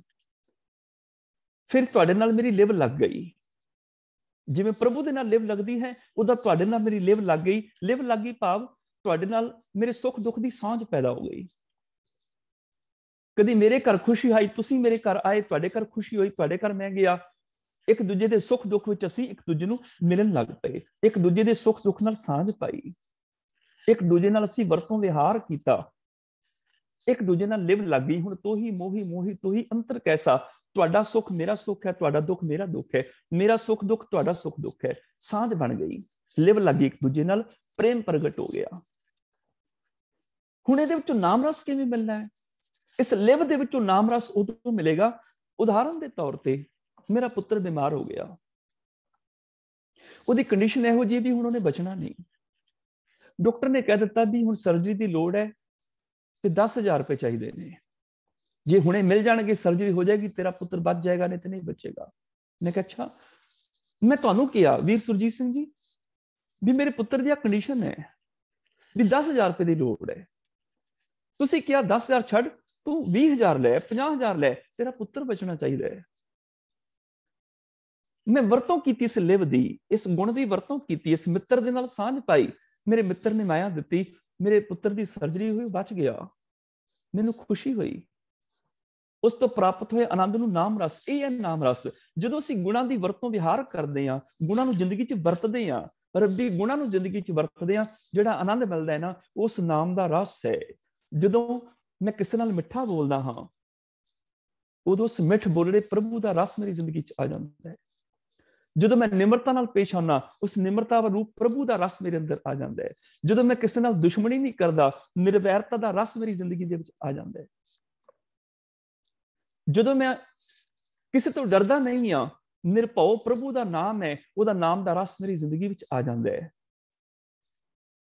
ਜਦੋਂ ਮੈਂ ਹੁਣ ਪਸ਼ੂਆਂ ਵਾਲੀਆਂ ਬਿਰਤੀਆਂ ਛੱਡ ਦਿੱਤੀਆਂ, ਜੂਨਾਂ 'ਚ ਨਹੀਂ ਆਉਂਦਾ, ਅਜੂਨੀ ਵਾਲਾ ਰਸ ਮੇਰੀ ਜ਼ਿੰਦਗੀ 'ਚ ਆ ਜਾਂਦਾ ਹੈ। ਜਦੋਂ ਸਮਾਜ ਲਈ ਮੈਂ ਕੁਝ ਕਰਨ ਲੱਗ ਜਾਂਦਾ ਵਾਂ, ਉਦੋਂ ਕਰਤਾ ਵਾਲਾ ਰਸ ਮੇਰੀ ਜ਼ਿੰਦਗੀ 'ਚ ਆ ਜਾਂਦਾ ਹੈ। ਇਹ ਨਾਮ ਰਸ ਹੈ। ਜਦੋਂ ਮੈਂ ਸਮਾਜ ਲਈ ਕੁਝ ਕਰਦਾ ਵਾਂ, ਕਰਕੇ ਮੈਨੂੰ ਖੁਸ਼ੀ ਮਿਲਦੀ ਹੈ, ਇਹ ਮੇਰੇ ਉਸ ਨਾਮ ਰਸ ਦਾ ਆਨੰਦ ਹੈ। ਜਿੰਨੇ ਪ੍ਰਭੂ ਦੇ ਨਾਮ ਨੇ, ਸਾਰੇ ਹੀ ਉਹਦੇ ਗੁਣ ਹੈਗੇ ਨੇ। ਚਿੰਤਾ ਮਨ ਚਿਤਵਤ, ਚਿੰਤਾ ਚਿੱਤ ਤੇ ਚੁਰਾਈ। ਜਦੋਂ ਚਿੰਤਾ ਮਨ ਦਾ ਰਸ ਲੈਣਾ ਵਾ, ਮੇਰੀ ਚਿੰਤਾ ਮੁੱਕ ਜਾਂਦੀ ਹੈ। ਜਦੋਂ ਅਜੂਨੀ ਦਾ ਰਸ ਲੈਣਾ, ਮੇਰੇ ਜੋਨ ਮੁੱਕ ਜਾਂਦੇ ਨੇ। ਅਜੋਨੀ ਅਰਾਧੇ ਜੋਨ ਸੰਕਟ ਕਟਾਏ ਹੈ, ਜਪਤ ਅਕਾਲ ਕਾਲ ਕੰਟਕ ਕਲੇਸ਼ ਨਾਸੇ, ਨਿਰਭੈ ਭਜਨ ਭ੍ਰਮ ਪੈਦਲ ਭਜਾਏ ਹੈ। ਅਕਾਲ ਜਪਦਾ ਮੇਰੀ ਮੌਤ ਦਾ ਡਰ ਮੁੱਕ ਜਾਂਦਾ ਵੈ, ਨਿਰਭੈ ਜਪਦਾ ਡਰਾਂ ਦੇ ਡਰ ਮੁੱਕ ਜਾਂਦੇ ਨੇ। ਸਿਮਰਤਨਾਥ ਨਿਰਵੈਰ ਬੈਰ ਭਾਉ ਤਿਆਗਿਓ, ਭਾਗਿਓ ਭੇਦ ਖੇਦ, ਨਿਰਭੇਦ ਗੁਣ ਗਾਏ ਹੈ। ਨਿਰਭੇਦ ਦੇ ਗੁਣ ਦਾ ਰਸ ਲੈਣਾ ਵਾ, ਮੇਰੇ ਊਚ ਨੀਚ ਦੇ ਭੇਦ ਵਿਤਕਰੇ ਮੁੱਕ ਜਾਂਦੇ ਨੇ। ਅਕੁਲ ਅੰਚਲ ਗਏ ਕੁਲ ਨਾ ਵਿਚਾਰੇ ਕੋ, ਜਦੋਂ ਅਕੁਲ ਪ੍ਰਭੂ ਨਾਲ ਜੁੜ ਜਾਣਾ, ਮੇਰਾ ਕੁਲਾਂ ਦਾ ਮੋਹ ਖਤਮ ਹੋ ਜਾਂਦਾ ਹੈ। ਅਟਲ ਸ਼ਰਨ ਆਵਾਗਮਨ ਮਿਟਾਏ ਹੈ, ਜਦੋਂ ਅਟਲ ਦੀ ਸ਼ਰਨ ਵਿੱਚ ਆ ਜਾਣਾ, ਮੇਰੇ ਆਵਾਗਮਨ ਮੁੱਕ ਜਾਂਦੇ ਨੇ, ਮੈਂ ਅਟਲ ਹੋ ਜਾਂਦਾ ਵਾ। ਉਦੋਂ ਮੇਰੀ ਜ਼ਿੰਦਗੀ ਵਿੱਚ ਅਟਲਤਾ ਆ ਜਾਂਦੀ ਹੈ। ਇਹ ਤੇ ਸੀ ਨਾਮ ਜਪਣਾ, ਉਹਦੇ ਵਰਗਾ ਜਾਪਣ ਲੱਗ ਜਾਵਾਂ। ਨਿਰਭਉ ਜਪੈ ਸਗਲ ਭਉ ਮਿਟੈ, ਜਦੋਂ ਨਿਰਭਉ ਜਪਾਂ, ਮੇਰੇ ਡਰ ਮੁੱਕ ਜਾਣ, ਭਾਵ ਰੱਬ ਦੇ ਗੁਣ ਮੇਰੀ ਜ਼ਿੰਦਗੀ ਵਿੱਚ ਆ ਜਾਣ। ਇਹਨਾਂ ਗੁਣਾਂ ਨੂੰ ਧਾਰਨ ਕਰਨਾ ਭਗਤੀ ਹੈ। ਸਭ ਗੁਣ ਤੇਰੇ ਮੈਂ ਨਾਹੀ ਕੋਏ, ਵਿਣ ਗੁਣ ਕੀਤੇ ਭਗਤ ਨਾ ਹੋਏ। ਗੁਣਾਂ ਨੂੰ ਧਾਰਨ ਕੀਤੇ ਬਿਨਾਂ ਭਗਤੀ ਨਹੀਂ, ਭਗਤੀ ਇਹ ਹੈ। ਫਿਰ ਸਿਮਰਨ ਕੀ ਹੈ ਜੀ? ਜੇ ਨਾਮ ਜਪਣਾ ਇਹ ਹੈ ਵੀ ਜਿੰਨੇ ਰੱਬ ਦੇ ਨਾਮ ਨੇ, ਉਹਨਾਂ ਵਰਗੇ ਅਸੀਂ ਜਾਪਣ ਲੱਗ ਜਾਈਏ, ਉਹਨਾਂ ਵਰਗੇ ਹੋ ਜਾਈਏ। ਜੇ ਇਹ ਨਾਮ ਜਪਣਾ, ਫਿਰ ਸਿਮਰਨ ਕਰਨਾ ਕੀ ਹੈ? ਥੋੜਾ ਸਿਮਰਨ ਦੀ ਵੀ ਅਸੀਂ ਥੋੜੀ ਜਿਹੀ ਵਿਆਖਿਆ ਕਰ ਲਈਏ। ਸਿਮਰਨ ਲਫ਼ਜ਼ ਜਿਹੜਾ ਹੈ, ਅਸੀਂ ਭਾਈ ਕਾਹਨ ਸਿੰਘ ਨਾਭਾ ਦੇ ਮਹਾਨ ਕੋਸ਼ ਦੇ ਵਿੱਚੋਂ ਦੇਖ ਲੈਂਦੇ ਹਾਂ। ਉੱਥੇ ਸਿਮਰਨ ਦਾ ਕੀ ਅਰਥ ਹੈਗਾ? ਆਮ ਤੌਰ ਤੇ ਜਦੋਂ ਮੈਂ ਕਿਸੇ ਨੂੰ ਸਵਾਲ ਕਰਦਾ, ਤੁਸੀਂ ਸਿਮਰਨ ਕਰਦੇ ਹੋ? ਤੇ ਬਹੁਤ ਸਾਰੇ ਲੋਕ ਆਖਦੇ ਨੇ ਕਿ ਜੀ ਅਸੀਂ ਨਹੀਂ ਕਰਦੇ। ਕੋਈ ਵਿਰਲਾ ਕਹਿੰਦਾ ਜੀ ਮੈਂ ਸਿਮਰਨ ਕਰਦਾ, ਬਾਕੀ ਕਹਿੰਦੇ ਨੇ ਜੀ ਅਸੀਂ ਕਰਦੇ ਨਹੀਂ ਆ, ਅਸੀਂ ਸਿਮਰਨ ਕਰਦੇ ਨਹੀਂ ਆ। ਪਰ ਜਦੋਂ ਮੈਂ ਇਹ ਗੱਲ ਕਹਿਣਾ ਵੀ ਤੁਸੀਂ ਕਰਦੇ ਹੋ ਸਿਮਰਨ, ਤੁਸੀਂ ਸਾਰੇ ਸਿਮਰਨ ਕਰਦੇ ਹੋ, ਤੇ ਸਾਰੇ ਹੈਰਾਨ ਹੋ ਜਾਂਦੇ ਨੇ, ਅਸੀਂ ਸਾਰੇ ਸਿਮਰਨ ਕਰਦੇ ਹਾਂ? ਇਹ ਕਿਵੇਂ ਹੋ ਸਕਦਾ? ਮੈਂ ਕਹਿੰਦਾ ਤੁਸੀਂ ਸਾਰੇ ਸਿਮਰਨ ਕਰਦੇ ਹੋ। ਇਸ ਧਰਤੀ ਤੇ ਇੱਕ ਵੀ ਇਨਸਾਨ ਐਸਾ ਨਹੀਂ ਹੈ ਜਿਹੜਾ ਸਿਮਰਨ ਨਹੀਂ ਕਰਦਾ। ਇੱਕ ਵੀ ਮਨੁੱਖ ਐਸਾ ਨਹੀਂ ਹੈ ਜਿਹੜਾ ਸਿਮਰਨ ਨਹੀਂ ਕਰਦਾ। ਸਾਰੀ ਦੁਨੀਆ ਸਿਮਰਨ ਕਰਦੀ ਹੈ। ਗੁਰਮੁਖ ਵੀ ਸਿਮਰਨ ਕਰਦਾ ਹੈ, ਮਨਮੁਖ ਵੀ ਕਰਦਾ ਹੈ, ਚੋਰ ਵੀ ਕਰਦਾ ਹੈ, ਸਾਧ ਵੀ ਕਰਦਾ ਹੈ, ਧਰਮੀ ਵੀ ਕਰਦਾ ਹੈ, ਪਾਪੀ ਵੀ ਕਰਦਾ ਹੈ। ਹਰ ਕੋਈ ਸਿਮਰਨ ਕਰਦਾ ਹੈ। ਇਨਸਾਨਾਂ ਨੂੰ ਤੇ ਛੱਡੋ, ਪਸ਼ੂ ਪੰਛੀ ਤੱਕ ਸਿਮਰਨ ਕਰਦੇ ਨੇ। ਪਸ਼ੂ ਪੰਛੀ ਵੀ ਸਿਮਰਨ ਕਰਦੇ ਨੇ। ਅਸੀਂ ਪੜ੍ਹਦੇ ਹਾਂ, ਊਡੇ ਊਡ ਆਵੈ ਸਹਿ ਕੋਸਾਂ, ਤਿਸ ਪਾਛੈ ਬਚਰੇ ਛਰਿਆ, ਤਿਨ ਕਵਣ ਖਲਾਵੇ ਕਵਣ ਚੁਗਾਵੇ। ਕੂੰਜਾਂ अंडे दे के आ गई ਹੁਣ ਸੋਚਦੀਆਂ ਨੇ ਅੰਡੇ ਚੋਂ ਬੱਚੇ ਨਿਕਲ ਆਏ ਹੋਣਗੇ, ਉਹਨਾਂ ਨੂੰ ਕੌਣ ਚੋਗਾ ਦੇਗਾ, ਕੌਣ ਖਿਡਾਏਗਾ। ਤਿੰਨ ਕਵਣ ਖਿਲਾਵੇ, ਪਹਿਲੇ ਖਿਲਾਵੇ ਦਾ ਅਰਥ ਹੈ ਖਿਡਾਣਾ। ਬੱਚੇ ਨੂੰ ਦੋ ਚੀਜ਼ਾਂ ਦੀ ਲੋੜ ਹੈ, ਭੋਜਨ ਤੇ ਖੇਡ। ਚੁਗਾਵੇ ਆ ਗਿਆ ਉਹਨਾਂ ਵਾਸਤੇ, ਚੁਗਣਾ। ਖਿਲਾਵੇ ਮੈਨੇ ਖਿਡਾਣਾ, ਉਹਨਾਂ ਨੂੰ ਕੌਣ ਖਿਡਾਏਗਾ, ਕੌਣ ਚੋਗਾ ਚੁਗਾਏਗਾ। ਤਿੰਨ ਕਵਣ ਖਿਲਾਵੇ, ਖਿਲਾਵੇ ਮੈਨੇ ਖਿਡਾਏਗਾ ਕੌਣ। ਕਵਣ ਚੁਗਾਵੇ, ਮਨ ਮੈਂ ਸਿਮਰਨ ਕਰਿਆ, ਉਹ ਮਨ ਚ ਚੇਤੇ ਕਰਦੀਆਂ ਨੇ ਕਿ ਸਾਡੇ ਬੱਚਿਆਂ ਦਾ ਕੀ ਬਣੇਗਾ। ਪੰਛੀ ਵੀ ਸਿਮਰਨ ਕਰ ਰਹੇ ਨੇ। ਸਿਮਰਨ ਦਾ ਅਰਥ ਕੀ ਹੈ? ਭਾਈ ਕਾਨ ਸਿੰਘ ਨਾਭਾ ਨੇ ਮਹਾਨ ਕੋਸ਼ ਵਿੱਚ ਸਿਮਰਨ ਦਾ ਅਰਥ ਦਿੱਤਾ ਹੈ। ਇਹ ਸੰਸਕ੍ਰਿਤ ਤੋਂ ਸ਼ਬਦ ਤੋਂ ਬਣਿਆ ਸਮਰਨ ਤੋਂ। ਇਹਦਾ ਅਰਥ ਹੈ ਸੰਗਿਆ ਇਹਦੀ ਹੈਗੀ ਚੇਤਾ, ਯਾਦਾਸ਼ਤ, ਚਿੰਤਨ, ਸੋਚਣਾ। ਜਿਵੇਂ ਹਰ ਦੇਖਣ ਕੋ ਸਿਮਰਤ ਮਨ ਮੇਰਾ, ਮੇਰਾ ਮਨ ਸੋਚਦਾ ਹੈ। ਮਨ ਵੀ ਆ ਗਿਆ ਤੇ ਸਿਮਰਤ ਵੀ ਆ ਗਿਆ, ਮਨ ਸੋਚਦਾ ਹੈ ਮੇਰਾ। ਸਿਮਰਨ ਦਾ ਮਤਲਬ ਸੋਚਣਾ, ਚੇਤਾ ਕਰਨਾ, ਯਾਦ ਕਰਨਾ। ਇਸੇ ਤਰ੍ਹਾਂ ਇਸ਼ਟ ਦਾ ਨਾਮ ਅਥਵਾ ਗੁਣ ਮਨ ਦੀ ਵ੍ਰਿਤੀ ਇਕਾਗਰ ਕਰਕੇ ਯਾਦ ਕਰਨਾ। ਸਿਮਰਨ ਦਾ ਸੰਬੰਧ ਮਨ ਦੇ ਨਾਲ ਹੈ, ਚੇਤੇ ਕਰਨ ਦੇ ਨਾਲ ਹੈ। ਜस्य ਸਿਮਰਨ ਸਿਮਰਨ ਰਿਦੰਤਰੇ, ਚੇਤੇ ਕਰਨਾ। ਤਿੰਨ ਅਰਥ ਦਿੱਤੇ ਨੇ ਭਾਈ ਕਾਨ ਸਿੰਘ ਜੀ ਹੋਰਾਂ ਨੇ ਸਿਮਰਨ ਦੇ, ਚੇਤਾ, ਯਾਦਾਸ਼ਤ, ਸੋਚਣਾ ਤੇ ਜਾਂ ਗੁਣਾਂ ਨੂੰ ਮਨ ਦੇ ਵਿੱਚ ਇਕਾਗਰ ਕਰਕੇ ਯਾਦ ਕਰਨਾ। ਤੇ ਤਿੰਨਾਂ ਦੇ ਬੇਸਿਕ ਅਰਥ ਇੱਕੋ ਹੀ ਹੈ, ਯਾਦ ਕਰਨਾ। ਇਹਦਾ ਮਤਲਬ ਸਿਮਰਨ ਦਾ ਅਰਥ ਯਾਦ ਬਣ ਗਿਆ, ਚੇਤਾ, ਰਿਮੈਂਬਰੈਂਸ, ਰੈਪੀਟੀਸ਼ਨ ਨਹੀਂ, ਪੁਨਰੁਕਤੀ ਨਹੀਂ, ਯਾਦ, ਚੇਤਾ। ਇਹਨੂੰ ਕਹਿੰਦੇ ਨੇ ਸਿਮਰਨ। ਔਰ ਇਸ ਧਰਤੀ ਤੇ ਹਰ ਕੋਈ ਸਿਮਰਨ ਕਰਦਾ ਹੈ, ਐਸਾ ਕੋਈ ਵੀ ਨਹੀਂ ਜਿਹੜਾ ਸਿਮਰਨ ਨਾ ਕਰੇ। ਊਡੇ ਊਡ ਆਵੇ ਸਹਿ ਕੋਸਾਂ, ਤਿਸ ਪਾਛੈ ਬਚਰੇ ਛਰਿਆ। ਤਿਨ ਕਵਣ ਖਿਲਾਵੇ, ਕਵਣ ਚੁਗਾਵੇ, ਮਨ ਮੈਂ ਸਿਮਰਨ ਕਰਿਆ। ਉਹ ਸਿਮਰਨ ਕਰਦੇ। ਠਾਕੁਰ ਛੋਟ ਦਾਸੀ ਕੋ ਸਿਮਰੇ, ਮਨਮੁਖ ਅੰਧ ਅਗਿਆਨਾ। ਹੁਣ ਮਨਮੁਖ ਵੀ ਸਿਮਰਨ ਕਰ ਰਿਹਾ। ਫਰਕ ਇਹਨਾਂ ਕੋਈ ਵੀ ਠਾਕੁਰ ਨੂੰ ਛੱਡ ਕੇ, ਮਾਲਕ ਨੂੰ ਛੱਡ ਕੇ ਦਾਸੀ ਨੂੰ ਸਿਮਰ ਰਿਹਾ। ਦਾਸੀ ਨੂੰ ਸਿਮਰ ਰਿਹਾ ਮੈਨੇ ਕਿ ਉਹ ਮਾਇਆ ਨੂੰ ਸਿਮਰਨ, ਮਾਇਆ ਦਾ ਸਿਮਰਨ ਕਰ ਰਿਹਾ ਹੈ। ਠਾਕੁਰ ਛੋੜ ਦਾਸੀ ਕੋ ਸਿਮਰੇ, ਮਾਇਆ ਦਾ ਸਿਮਰਨ ਕਰ ਰਿਹਾ ਹੈ। ਹੁਣ ਕਦੀ ਕਿਸੇ ਮਨਮੁਖ ਨੂੰ ਪੁੱਛ ਕੇ ਦੇਖੋ, ਕਦੀ ਚੌਂਕੜਾ ਮਾਰ ਕੇ ਮਾਲਾ ਫੜ ਕੇ ਬੈਠੇ ਮਾਇਆ ਮਾਇਆ ਮਾਇਆ ਮਾਇਆ ਮਾਇਆ, ਲਾਏ ਘੰਟੇ 2 ਘੰਟੇ ਤੂੰ? ਉਹ ਕਹੇਗਾ ਨਹੀਂ, ਕਦੀ ਵੀ ਨਹੀਂ। ਉਹਨੂੰ ਕਹੋ ਵੀ ਤੂੰ ਝੂਠ ਬੋਲਦਾ ਹੈ, ਕਿਉਂਕਿ ਗੁਰੂ ਸਾਹਿਬ ਤਾਂ ਕਹਿੰਦੇ ਨੇ ਵੀ ਮਨਮੁਖ ਮਾਇਆ ਦਾ ਸਿਮਰਨ ਕਰਦਾ, ਤੂੰ ਕਹਿੰਦਾ ਮੈਂ ਮਾਇਆ ਦਾ ਸਿਮਰਨ ਨਹੀਂ ਕਰਦਾ। ਉਹ ਕਹੇਗਾ ਮੈਂ ਤਾਂ ਕਦੀ ਨਹੀਂ ਚੌਂਕੜਾ ਮਾਰ ਕੇ ਹੱਥ 'ਚ ਮਾਲਾ ਫੜ ਕੇ ਮਾਲਾ ਦੇ ਮਣ ਕੇ ਘੁਮਾਏ ਮਾਇਆ ਮਾਇਆ ਮਾਇਆ ਮਾਇਆ। ਉਹਨੂੰ ਕਹੋ ਵੀ ਜਾਂ ਤੇ ਬਾਣੀ ਝੂਠ ਹੈ ਜਾਂ ਤੂੰ ਝੂਠ ਹੈ। ਤੇ ਬਾਣੀ ਤੇਰੇ ਕੋਲ ਸੱਚ ਹੈ, ਬਾਣੀ ਝੂਠ ਹੋ ਨਹੀਂ ਸਕਦੀ। ਮਨਮੁਖ ਸਿਮਰਨ ਕਰਦਾ ਹੈ ਮਾਇਆ ਦਾ, ਮਨਮੁਖ ਸਿਮਰਨ ਕਰਦਾ ਹੈ ਧੀਆਂ ਪੁੱਤਰਾਂ ਦਾ, ਮਨਮੁਖ ਸਿਮਰਨ ਕਰਦਾ ਹੈ ਘਰ ਕੋਠੀ ਦਾ, ਮਨਮੁਖ ਸਿਮਰਨ ਕਰਦਾ ਆਪਣੇ ਬੱਚਿਆਂ ਦਾ। ਕੋਈ ਦੁਕਾਨ ਤੇ ਬੈਠਾ ਹੈ, ਉਹਨੂੰ ਪੁੱਛੋ ਕੀ ਕਰ ਰਹੇ ਹੈ? ਉਹ ਕਹੇਗਾ ਮੈਂ ਦੁਕਾਨਦਾਰੀ ਕਰ ਰਿਹਾ, ਮੈਂ ਪੈਸੇ ਕਮਾ ਰਿਹਾ। ਉਹਨੂੰ ਪੁੱਛੋ ਕਿਉਂ ਕਮਾ ਰਹੇ ਹੈ? ਉਹ ਕਹੇਗਾ ਮੈਂ ਨਾ ਪੈਸਿਆਂ ਦੇ ਨਾਲ ਬੱਚਿਆਂ ਵਾਸਤੇ ਭੋਜਨ ਲੈ ਕੇ ਜਾਵਾਂਗਾ, ਬੱਚਿਆਂ ਵਾਸਤੇ ਨਵੇਂ ਕੱਪੜੇ ਲੈ ਕੇ ਜਾਵਾਂਗਾ, ਉਹਨਾਂ ਦੇ ਸਕੂਲ ਦੀ ਫੀਸ ਦੇਵਾਂਗਾ। ਇਹਦਾ ਮਤਲਬ ਉਹ ਬੱਚਿਆਂ ਦਾ ਸਿਮਰਨ ਕਰ ਰਿਹਾ ਹੈ, ਦੁਕਾਨ ਤੇ ਬੈਠਾ ਕਰ ਰਿਹਾ ਸਿਮਰਨ, ਕਿਉਂਕਿ ਉਹਦਾ ਧਿਆਨ ਬੱਚਿਆਂ ਦੇ ਵਿੱਚ ਹੈ ਕਿ 4 ਪੈਸੇ ਹੋਣਗੇ, ਬੱਚਿਆਂ ਨੂੰ 4 ਚੀਜ਼ਾਂ ਲਿਆ ਕੇ ਦੇਵਾਂਗਾ। ਕੋਈ ਕੋਠੀ ਦਾ ਸਿਮਰਨ ਕਰ ਰਿਹਾ ਹੈ, ਕੋਈ ਪਲਾਟ ਦਾ ਸਿਮਰਨ ਕਰ ਰਿਹਾ ਹੈ, ਕੋਈ ਕੁਰਸੀ ਦਾ ਸਿਮਰਨ ਕਰ ਰਿਹਾ ਹੈ। ਇਹ ਹੋ ਸਕਦੇ ਨੇ ਸਿਮਰਨ, ਇਹ ਸਾਰੇ ਸਿਮਰਨ ਹੋ ਸਕਦੇ ਨੇ। ਜਦੋਂ ਅਸੀਂ ਪੜ੍ਹਦੇ ਹਾਂ ਅੰਤ ਕਾਲ ਜੋ ਲక్ష్ਮੀ ਸਿਮਰੈ, ਇਹਦਾ ਮਤਲਬ ਲక్ష్ਮੀ ਦਾ ਸਿਮਰਨ ਹੋ ਸਕਦਾ ਹੈ। ਅੰਤ ਕਾਲ ਜੋ ਇਸਤਰੀ ਸਿਮਰੈ, ਅੰਤ ਕਾਲ ਜੋ ਮੰਦਰ ਸਿਮਰੈ, ਹੋ ਸਕਦੇ ਨੇ। ਅੰਤ ਕਾਲ ਜੋ ਲੜਕਾ ਸਿਮਰੈ, ਹੋ ਸਕਦੇ ਨੇ। ਪਰ ਸਤਿਗੁਰੂ ਪਾਤਸ਼ਾਹ ਕਹਿਣ ਲੱਗੇ ਮਾਈ ਰੀ ਆਨ ਸਿਮਰ ਮਰ ਜਾਹੇ।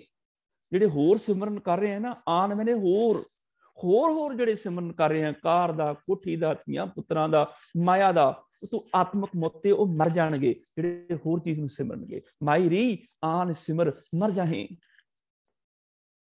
ਜਿਹੜੇ ਹੋਰ ਸਿਮਰਨ ਕਰਦੇ ਨੇ ਉਹ ਮਰ ਜਾਣਗੇ। ਹੁਣ ਸਿਮਰਨ ਕਿਵੇਂ ਹੋਏਗਾ? ਸਿਮਰਨ ਦਾ ਮਤਲਬ ਚੇਤਾ। ਗੁਰੂ ਅਰਜਨ ਦੇਵ ਪਾਤਸ਼ਾਹ ਜੀ ਦੀ ਬਾਣੀ ਪੜ੍ਹੋ। ਸਤਿਗੁਰੂ ਪਾਤਸ਼ਾਹ ਕਹਿਣ ਲੱਗੇ ਕਿ ਤੂੰ ਆਵਾਜ਼ ਆਈ ਮੈਨੂੰ ਆਜ਼ਾਦੀ, ਸੁਤੰਤਰਤਾ, ਮੈਨੂੰ ਬਾਹਰ ਕੱਢੋ, ਮੈਨੂੰ ਆਜ਼ਾਦ ਕਰਾਓ। ਸਤਿਗੁਰੂ ਪਾਤਸ਼ਾਹ ਕਹਿਣ ਲੱਗੇ ਜਦੋਂ ਆਵਾਜ਼ ਆਈ ਮੈਂ ਉਧਰ ਚਲਾ ਗਿਆ, ਕੀ ਦੇਖਿਆ? ਪਿੰਜਰੇ ਦੇ ਵਿੱਚ ਇੱਕ ਪੰਛੀ ਬੰਦ ਹੈ। ਉਹ चीख रहा है, मैनू बाहर कढो, मैनू आजाद कराओ। सतगुरु पातशाह कहने लगे, मैं देख के हैरान होया, पिंजरे का दरवाजा तो खुला सी ते पंछी पिंजरे दे विच बैठे ही कही जा रहा, मैनू बाहर कढो, आजाद करो। दरवाजा खुला है पिंजरे का। सतगुरु पातशाह कहने लगे, मैं इस पंछी नूं सलाह दी, ए पंछी तू आजाद होने, अपने खंभां दा सिमरन कर। हुण पंछी की करेगा? खंभ खंभ खंभ खंभ नहीं, वो पंछी नूं कहा भी अपने खंभां नूं याद कर। पिंजरे च रह के तू खंभ भुल गया, मेरे को खंभ भी ने, चेते कर, तेरे को खंभ ने, याद आ जाएंगे, खंभ फड़फड़ाएगा, उड़ारी मार जाएगा। बस आई एक तरीका है, निकसरे पंखी सिमर हर पांख। खंभा नूं चेते कर ले, तेरे को खंभ ने, जिदन याद आ जाएंगे उड़ जाएगा। सिमर हर पांख, remembrance of the Lord be your wings. चेते कर, याद कर। ਇਹਦਾ मतलब सिमर का मतलब चेता। सिमरन बहुत ने, हर कोई मनुख करता है, पर सतगुरु पातशाह कहने लगे, आ दसा केड़ा सिमरन करया कर। प्रभु का सिमरन सब ते उच्चा। जेड़ा प्रभु का सिमरन है ना, वो सब तो उच्चा है। तू प्रभु का सिमरन कर लिया कर। सब ते मैंने होर भी ने, दा मतलब होर भी बड़े ने, पर इन्हां सारियां सिमरनां नालों प्रभु का सिमरन सब तो उच्चा है। वो चेते करनी, रब नूं चेते करनी, प्रभु का सिमरन सब ते ऊंचा। द रिमेंबरेंस ऑफ गॉड, प्रभु दी याद, प्रभु दा चेता, याद। हुण प्रभु दा सिमरन जी किवें करिए? बड़े तरीके दसे जांदे ने, आ जुगती है, आ जुगती है, आ तरीका है। किवें करना चाहिए सिमरन? जे सिमरन करना होवे ते असीं किस तरह करिए? असीं अरदास दे विच अक्सर एक शब्द पढ़ते हैं, प्रथमे सरबत खालसा जी की अरदास है जी। सरबत खालसा जी को वाहिगुरु वाहिगुरु वाहिगुरु चित आवे। उत्थे 3 बार लिखिया है, एक बार नहीं लिखिया वाहिगुरु चित आवे, 3 बार। 5 बार भी पूरा नहीं किया, चलो 5 बार पूरा कर दो। 3 बार, 3 बार क्यों? 1 बार क्यों नहीं? 5 बार क्यों नहीं? ना 2 ना 4, 3। बकायदा विद्वाना ने बड़े सोच समझ के ये 3 शब्द इत्थे दर्ज किए, वाहिगुरु वाहिगुरु वाहिगुरु चित आवे। 3 बार लिखिया। क्यों चित आवे? मैंने चेते आवे, चेता मैंने याद, सिमरन, रिमेंबरेंस। क्यों? उसका कारण नहीं है कि सिमरन हो ही 3 तरीके नाल सकदा है। 3 ही तरीके ने सिमरन करदे। मनमुख जिहड़ा है वो भी 3 तरीके नाल सिमरन करदे। गुरमुख जिहड़ा है वो भी 3 तरीके नाल सिमरन करे। मनमुख 3 तरीके नाल सिमरन करदा है।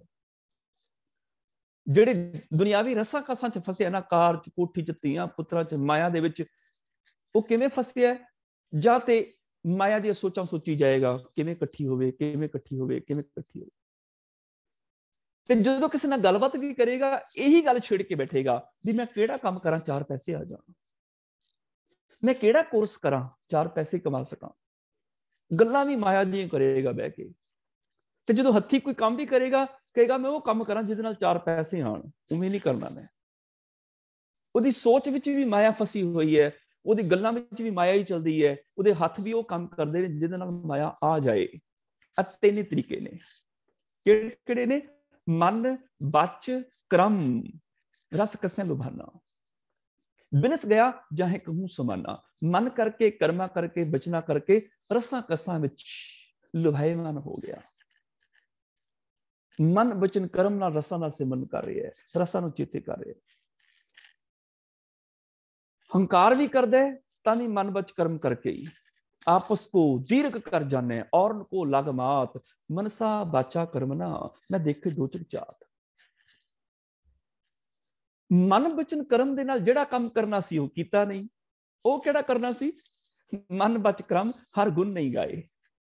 यह जी सोच तरो रब दे गुण गाने सी मन बचन कर्म करके। इन्हां गुणां दा सिमरन करना सी। जेड़े गुण असीं विचारे ने पिछले हफ्ते, ਇੱਕ ਓਂਕਾਰ ਤੋਂ ਸੈਭੰਗ ਤੱਕ ਰੱਬ ਦੇ ਹਜ਼ਾਰਾਂ ਲੱਖਾਂ ਕਰੋੜਾਂ ਅਰਬਾਂ ਅਨੰਤ ਗੁਣ ਨੇ, ਗੁਣਾਂ ਦਾ ਅੰਤ ਨਹੀਂ, ਬੇਅੰਤ ਗੁਣ ਨੇ ਉਹਦੇ। ਤੇ ਉਹਨਾਂ ਗੁਣਾਂ ਨੂੰ ਮਨ ਬਚਨ ਕਰਮ ਕਰਕੇ ਗਾਣਾ ਸੀ। ਗਾਣਾ ਸੀ ਮੈਨੇ, ਗਾਏ ਦੇ ਸੀ ਵਿਚਾਰ ਆਰੰਭਤਾ ਚ ਕਰ ਚੁੱਕੀ ਹਾਂ। ਮੈਨੇ ਮੰਨ ਲੈਣਾ, ਹੁਕਮ ਚ ਆ ਜਾਣਾ, ਉਹਨਾਂ ਗੁਣਾਂ ਨੂੰ ਧਾਰਨ ਕਰ ਲੈਣਾ। ਮਨ ਬਚਨ ਕਰਮ ਕਰਕੇ ਹਰੀ ਦੇ ਗੁਣ ਗਾਣੇ ਸਨ, ਉਹ ਗਾਏ ਨਹੀਂ। ਜੇ ਕੱਲਾ ਗਾਣ ਜ਼ਬਾਨ ਤੋਂ ਗਾਣਾ ਹੁੰਦਾ ਫਿਰ ਬਚਨ ਕਾਫੀ ਸੀ। ਮਨ ਕਰਕੇ ਵੀ ਗਾਣਾ, ਕਰਮਾਂ ਕਰਕੇ ਵੀ ਗਾਣਾ, ਕਰਮ ਵੀ ਕਰਨੇ ਪੈਣਗੇ। ਮਨ ਬਚ ਕਰਮ ਹਰ ਗੁਣ ਨਹੀਂ ਗਾਏ, ਇਹ ਜੀ ਸੋਚ ਕਰੋ। ਗੁਰਬਾਣੀ ਪੜ੍ਹ ਕੇ ਦੇਖੋ, ਬਹੁਤ ਥਾਵਾਂ ਤੇ ਤੁਹਾਨੂੰ ਮਿਲ ਜਾਏਗਾ ਕਿ ਜਿੰਨੇ ਕਰਮ ਕਰਨੇ ਨੇ ਉਹਨੂੰ ਮਨ ਬਚਨ ਕਰਮ ਕਰਕੇ ਹੀ ਰੱਬ ਦੇ ਗੁਣ ਗਾਣੇ ਪੈਣਗੇ। ਮਨ ਬਚ ਕਰਮ ਜੇ ਤੁਧ ਅਰਾਧੇ ਸੇ ਸਭੇ ਫਲ ਪਾਵੇਂ। ਮਨ ਬਚਨ ਕਰਮ ਕਰਕੇ ਉਹਨੂੰ ਅਰਾਧਨਾ ਪਏਗਾ। ਮਨ ਬਚ ਕਰਮ ਪ੍ਰਭ ਆਪਣਾ ਧਿਆਈ, ਨਾਨਕ ਦਾਸ ਤੇਰੀ ਸ਼ਰਨਾਈ। ਮਨ ਬਚ ਕਰਮ ਕਰਕੇ ਮੈਂ ਆਪਣਾ ਪ੍ਰਭੂ ਧਿਆਉਂਦਾ ਹਾਂ। ਮਨ ਬਚ ਕਰਮ ਪ੍ਰਭ ਆਪਣਾ ਧਿਆਈ। ਮਨ ਬਚ ਕਰਮ ਗੋਬਿੰਦ ਆਧਾਰ, ਤਾਤੇ ਛੁਟਿਓ ਬਿਕ ਸੰਸਾਰ। ਮਨ ਬਚ ਕਰਮ ਜੇ ਆਪ ਜਨਾਈ, ਨਾਨਕ ਤੇ ਮਨ ਪ੍ਰਗਟੀ ਆਈ। ਮਨ ਬਚ ਕਰਮ ਅਰਾਧੇ ਹਰ ਹਰ, ਸਾਧ ਸੰਗ ਸੁਖ ਪਾਇਆ। ਆਨੰਦ ਵਿਨੋਦ ਅਕਤ ਕਥਾ ਰਸ, ਸਾਚੇ ਸਹਿਜ ਸਮਾਇਆ। ਧਿਆਣਾ ਕਿਵੇਂ ਹੈ? ਮਨ ਬਚ ਕਰਮ ਪ੍ਰਭ ਏਕ ਧਿਆਏ, ਸਰਬ ਫਲਾ ਸੋਈ ਜਨ ਪਾਏ। ਸ੍ਰੀ ਗੁਰੂ ਸਾਹਿਬ ਸਭ ਉਪਰ, ਮਨ ਬਚ ਕਰਮ ਸੇਵੀਐ ਸੱਚਾ। ਸੱਚੇ ਨੂੰ ਸਿਮਰਨਾ ਹੋਵੇ, ਮਨ ਬਚ ਕਰਮ ਇਹੀ ਤਰੀਕਾ ਹੈ। ਮਨ ਬਚ ਕਰਮ ਅਰਾਧੇ ਕਰਤਾ, ਇਸ ਨਾਹੀ ਕਦੇ ਸਜਾਈ ਹੈ। ਮਨ ਕਰਕੇ, ਬਚਨਾ ਕਰਕੇ, ਕਰਮਾਂ ਕਰਕੇ ਆਰਾਧਨਾ ਹੈ ਉਸ ਕਰਤੇ ਨੂੰ। ਮਨ ਬਚ ਕਰਮ ਰਾਮ ਨਾਮ ਚਿਤਾਰੀ, ਘੂਮਰ ਘੇਰ ਮਹਾ ਅਤ ਬਿਖੜੀ, ਗੁਰਮੁਖ ਨਾਨਕ ਪਾਰ ਉਤਾਰੀ। ਮਨ ਕਰਕੇ, ਬਚਨਾ ਕਰਕੇ, ਕਰਮਾਂ ਕਰਕੇ। ਹੁਣ ਮਨ ਬਚਨ ਕਰਮ ਕਰਕੇ ਕਿਵੇਂ ਰੱਬ ਦਾ ਸਿਮਰਨ ਹੋਏਗਾ? ਮੈਂ ਕੁਝ ਉਦਾਹਰਨਾਂ ਦੇ ਦਿੰਦਾ ਵਾ, ਸਮਝਣਾ ਸੌਖਾ ਹੋ ਜਾਏਗਾ।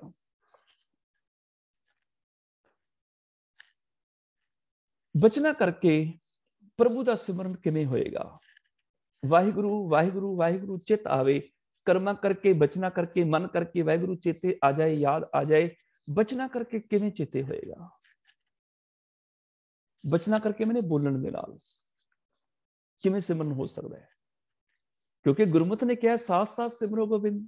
ਹਰੇਕ ਸਵਾਸ ਕਿਤੇ ਵੀ ਸਤਿਗੁਰੂ ਪਾਤਸ਼ਾਹ ਜੀ ਨੇ ਕੰਸੈਸ਼ਨ ਨਹੀਂ ਦਿੱਤੀ, ਰਿਆਇਤ ਨਹੀਂ ਦਿੱਤੀ। ਚੱਲ ਤੂੰ 2-3 ਘੰਟੇ ਸਿਮਰਨ ਕਰ ਲਈ, ਚੱਲ ਤੂੰ 5 ਘੰਟੇ ਕਰ ਲਈ। ਰਿਆਇਤ ਨਹੀਂ ਹੈ ਗੁਰਬਾਣੀ ਚ। ਸਵਾਸ ਸਵਾਸ ਦੀ ਗੱਲ ਹੈ। ਕਰ ਬੰਦੇ ਤੂੰ ਬੰਦਗੀ, ਜਿਚਰ ਘਟ ਮੈਂ ਸਾਹ। ਹਰੇਕ ਸਵਾਸ ਗੱਗਾ ਗੋਬਿੰਦ ਗੁਣ ਰਵੋ, ਸਾਸ ਸਾਸ ਜਪ ਨੀਤ।